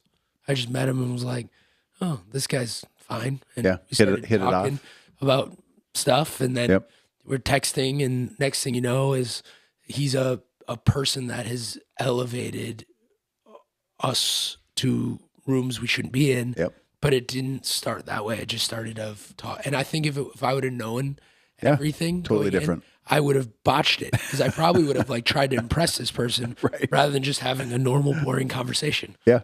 Yeah. You gotta be patient. Are you taking notes? Oh yeah. Mental notes. You got any advice for this guy? He's headed into the world, leaving NMU in May. Well, I think it honestly goes back to what we were talking about a while ago. Like it's a weird year, right? And we talked about it a little bit on the car ride down to Chicago, but like, it's a weird, what do you do? Like, because especially like, Gavin has a unique talent that few people have, and that's great. How do you then take the unique talent and translate that into the next thing? I don't know. It's very, probably try things, right? Like everything it's so much easier to talk about it though on the other end. Oh, for sure. Like us going, hey, mess around and try things. Good luck, buddy. Like it sounds great, but it's such a unreal, like you can't think that way. I can think that way, but that's it. Like, try things. And I don't know. What do you think? I don't know. I'm like looking at it past May. It's just kind of like a gray. I don't know what it's going to be. I kind of have an idea. I'm working some stuff out right now for that, but I have no idea what I'm going to do or what's going to happen. Well, you have an elite skill. That's a great start to anything. Having like something that is an elite skill that others don't have. Do you enjoy doing it? Oh yeah. The design. I mean, yeah, I love doing the design. Yeah. It's like when I designed the wall for them in the locker room this summer. That was like probably the most fun I've had making a design. And like, I mean, just without context of obviously yours, that like, it's not like good, it's elite, like great, like different, better. Everyone in college sports, I know a lot of people, our stuff's the best because he's the best. And Kobe's the best. I mean, together, like that, like we have the best. They seem to make a good team. Yeah. We have the best people doing that. And like the wall, it sounds silly. People walk in and they're like, oh my God. Like that matters. Like it pops and it matters. That matters. So having an elite skill is a great start. Yeah. But in a world where what you're elite at, I don't think everyone's flushing out how to use it yet completely. Yeah. So it's a crowded space with a lot of non-elite. Yeah. There's a lot of bad people that have connections. So when you're elite, how do you find a way? And then you can go so many different places. Like, you could work for a corporation and just make graphics. Cool, I guess, but that sounds boring to me. I don't know. What do you think? That sounds terrible. Yeah. I have been discouraging that. Yeah, like sitting in a basement and knock out graphics, and AI at some point will probably replace that anyway. Yeah. So that part isn't the long-term answer. Yeah. But it's how do you use what you're elite at and the creativity and the piece of you can do it, but you can also talk to people and have a personality, which a lot of people who can do that don't have, and robots don't have. Absolutely. So how do you translate that skill stack? Because that's the other part. You still are at the point you can just you're not going to not add new skills. But what does that mean? Like, it all sounds great in theory. You know, the corporate thing is tricky because I spent a lot of time in a corporate environment, and I'm also the first one to bag on being in a corporate environment. But I can't refute what I learned from being in that environment. Yes. You know, the systems, the discipline process, there was a lot to be taken from it. So it's like, if he ends up, you know, temporarily in that world where he can collect some lessons, could be good. Could be. And also, who knows? Maybe you just become a corporate guy, you work your way up, and now you're the head also could happen. Graphic design, and instead of being in the basement, you know, doing the project, you're developing what the projects are for the people in the basement. Guiding the direction. And all of a sudden, that's even cooler. Yeah. Now you're in charge of your own creative pursuits, and you're making a lot of money. Exactly. So He it was interesting because, you know, going back to that COVID thing and how it was open up opportunities, like he has entirely chosen his direction, you know, as far as what he's gone to school for, what he's doing. Like, he's all of his success, he owns that success. Do you remember the one thing that I said to you as you were going in your freshman year? The only thing that I added to this was, because I think you were going in initially for broadcasting, right? Yeah. And the only thing I said to him was, have you considered graphic design? And I said graphic design because I'd watched him through COVID, you know, his last 2 years of high school, when he had all the time in the world to do whatever he wanted to do. That's what he chose to do. That's what he chose to do. And he made nothing doing it. He did it because he loved it. Yeah. Remember that conversation? Yeah. And I was just like, hey, you know, I'm a dummy. Might not be the right thing, but you seem to like it because you do it for nothing all the time. Yeah. And I think people that get into anything, if you were a graphic designer and he became a graphic designer, it's not that in fact, it works probably more, but those are the people that burn out. When you chose it, you know, whatever it is for yourself, you own it so much more. Oh, like, for sure. Like, I want to do this because I want to do it, not because I was told to do this or because my family did it or because my brother did it. Like, it matters. And usually I think those people are more successful. Yeah, I think so. I like for him and his brother, I actually don't want them to do what I do. Yeah. You know, like I have no illusion that either one of these characters is going to take over 906 someday. I'm like, no, please go the other direction and find something. Yeah, and the only way you'd want them to is if they loved it so much that you couldn't help it. And then you'd be like, okay, all right, now we'll do it. But you're nuts, but okay. Yeah, you shouldn't, but yes. Yeah. Oh, man. So good. So good. What time we got here? You got a game tonight, right? Yeah. 11:07. Holy shit. Damn. Yeah. Dang. I got one thing. If we're wrapping this up, I got one thing I want to bring up. Oh, let's do it. This came across my desk a couple days ago. I was caught wind that you and Keel Oklahoma drilled once in the Berry. Yes. And I was wondering why I didn't film it. It just reminds me of what is an Oklahoma drill? Well, let's start with what is a keel. Keel. What is a keel? So my best friend was also a manager at Green Bay. I hated him for a year. That's usually how friends are made. And I think I wanted to throw him out of my house during the Packers Steelers Super Bowl. Okay. And then I started coaching AU, and he said, "Yeah, I'll help with that." And I'm like, this annoying guy is gonna help me with a fine travel basketball stuff. So then, you know, as the world works, we became best friends. I was best man at his wedding. He was best man at my wedding. Perfect. I hired him here my first year. He left during COVID because they had a couple kids and blah, blah, blah. Came back the last 2 years, and he's now at Green Bay. So that, I think that context is important because I don't just line up and hit random strangers. Okay. So we were talking about our team needing to be tougher, and Oklahoma drills like a football. Okay. You line up and hit each other. Yeah. So we figured it wouldn't be good in today's day and age to have the kids line up and hit each other. But we thought, you know, minus some HR stuff. He always joked he had HR on speed dial. We could do it. So we lined up in the middle circle in the Berry and just started beating each other of who could shove the other one. And Kobe brought up a good point. He's like, that's just sumo wrestling, which felt like a shot. HR might get contacted after all, but so we just hit each other. And there was a lot of things in the Kiel era that if we had a film crew following us around, it would be unemployed, but also there'd be some great content. There'd be some great content. Was the Oklahoma drill in front of the players, or was it the whole team was around and we're just bashing each other. Oh, I love this. Originally, when I was told about it, I was told that it was like in secrecy. So I thought of like that Rocky Apollo fight at the end of the movie. Oh yeah. Yeah, no, that'd be better if it was like in a dark, if it was in like a dark berry with no one around. Yeah, a dark berry. That'd be so funny. We've always threatened that. Well, we thought our team was being secretly recorded, and we were on like a TV show, like Hard Rock style.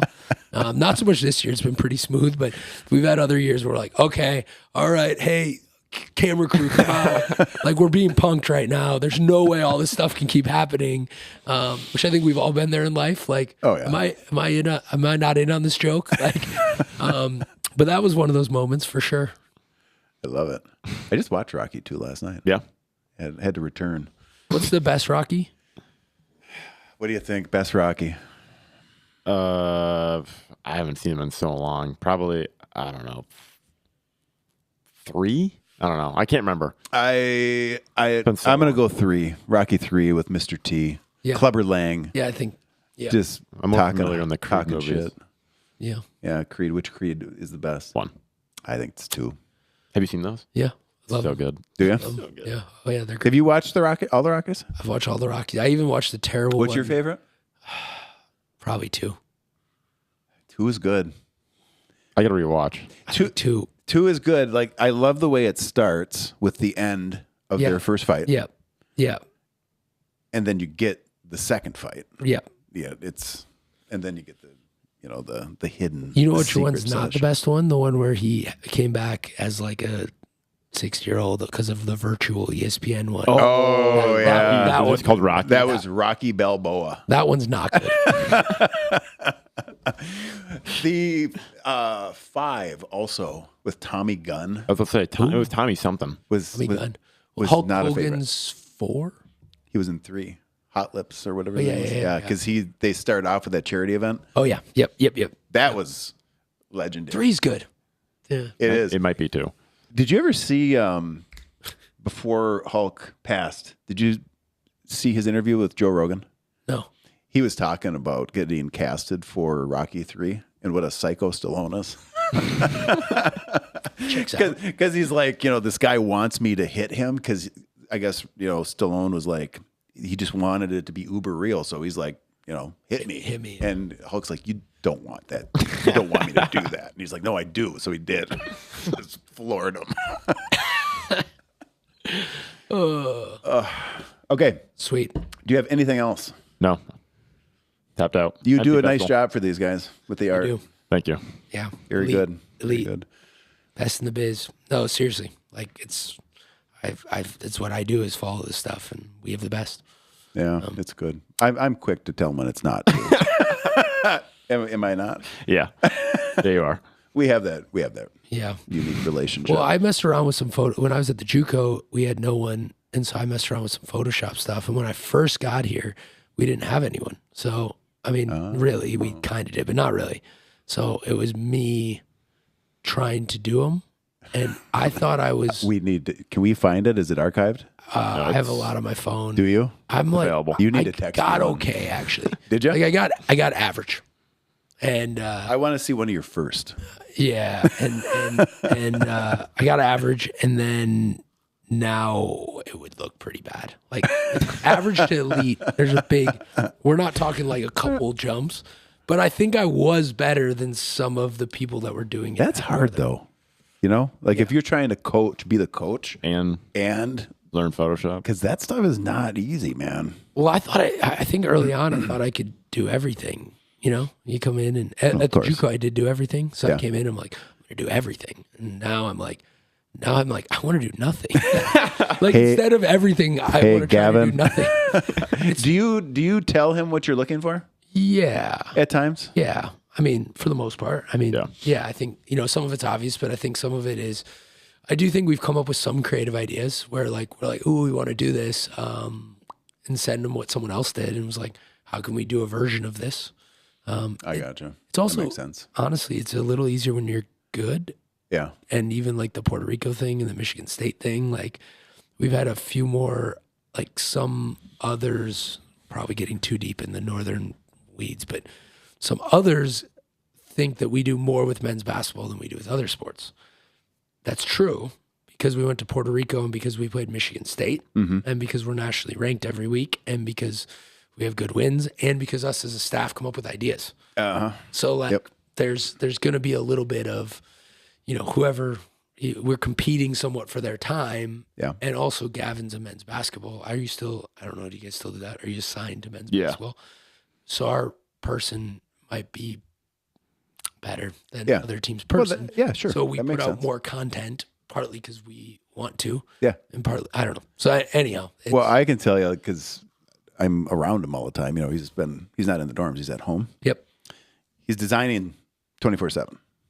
Yeah. Or, I guess maybe some Minecraft is in there. But you can kick me off anytime, but I have one more question now that we're this deep into it. Do you have any like side projects you get paid for yet or not really? Not really. How does that work? Because I feel like you should. Like different companies around Marquette or like there's so many people don't realize how much that stuff helps and brightens spaces. And I really am not thinking anyone in particular, but I would say everyone in town could go spend not very much money and make their space way better because it's cheap to print that stuff. The hardest part is designing it, pay you to design it. Yep. That's a missed opportunity by a lot of companies in Marquette. It is. And everywhere. Yeah, it is. Because we've made our space look so cool. Yeah. And I don't want to say it's cheap, but it's relatively cheap. If you have the design. Yeah. Yeah, you got to have the person that can bring it to life. Yes. And then printing it was it Signs Unlimited that's doing the printing? I think that, for the most part? Right? Yeah. Who came up with the wall idea, whatever the wall is? Did I get to see the wall? I don't think you haven't seen it in person. You've seen pictures. Okay. It's elite. Come by. The whole locker room's amazing. Well, I had him. We tried to get in there a couple times. This was before it was fully finished. Yeah, we tried to get in there, and then each time we did, it just didn't work out. Yeah. I wanted to see it. I wanted to see what he had done. You saw the posters I did in the Vandament. The big ones. I did see those. Yeah. Yeah. I got to come in and see it. It's really good. And again, I think transferable to other places. They should hire you. It's my kick. Well, they'll be able to soon. He'll be a free agent. Pretty soon he'll no longer be owned by NMU Wildcat. That's right. May 15th, when you pull up into the driveway, you'll see all your shit outside. I'm kidding. Sad day. It's a sad day. Can you make sure we have someone good after you? It's up to Kobe. I don't want to go back to Photoshop ever again. Why could he not work for NMU? I think that's possible. Yeah, like why couldn't he? I'm not in charge. I'm not trying to get you a job interview here, but I might be. We'll talk off air. Yeah. You have a game tonight that you need to win. We do. I wish you continued success. Thank you. It's actually awesome. I didn't have a lot of time to look it up, but I kind of checked out what was going on. It's cool. Yeah. You're doing a great job. Thank you. It's been fun. Representing Marquette and NMU well. Yes. And it's funny because people with Northern, like hockey's right now struggling. Football has struggled. Yeah. Coach. Yep.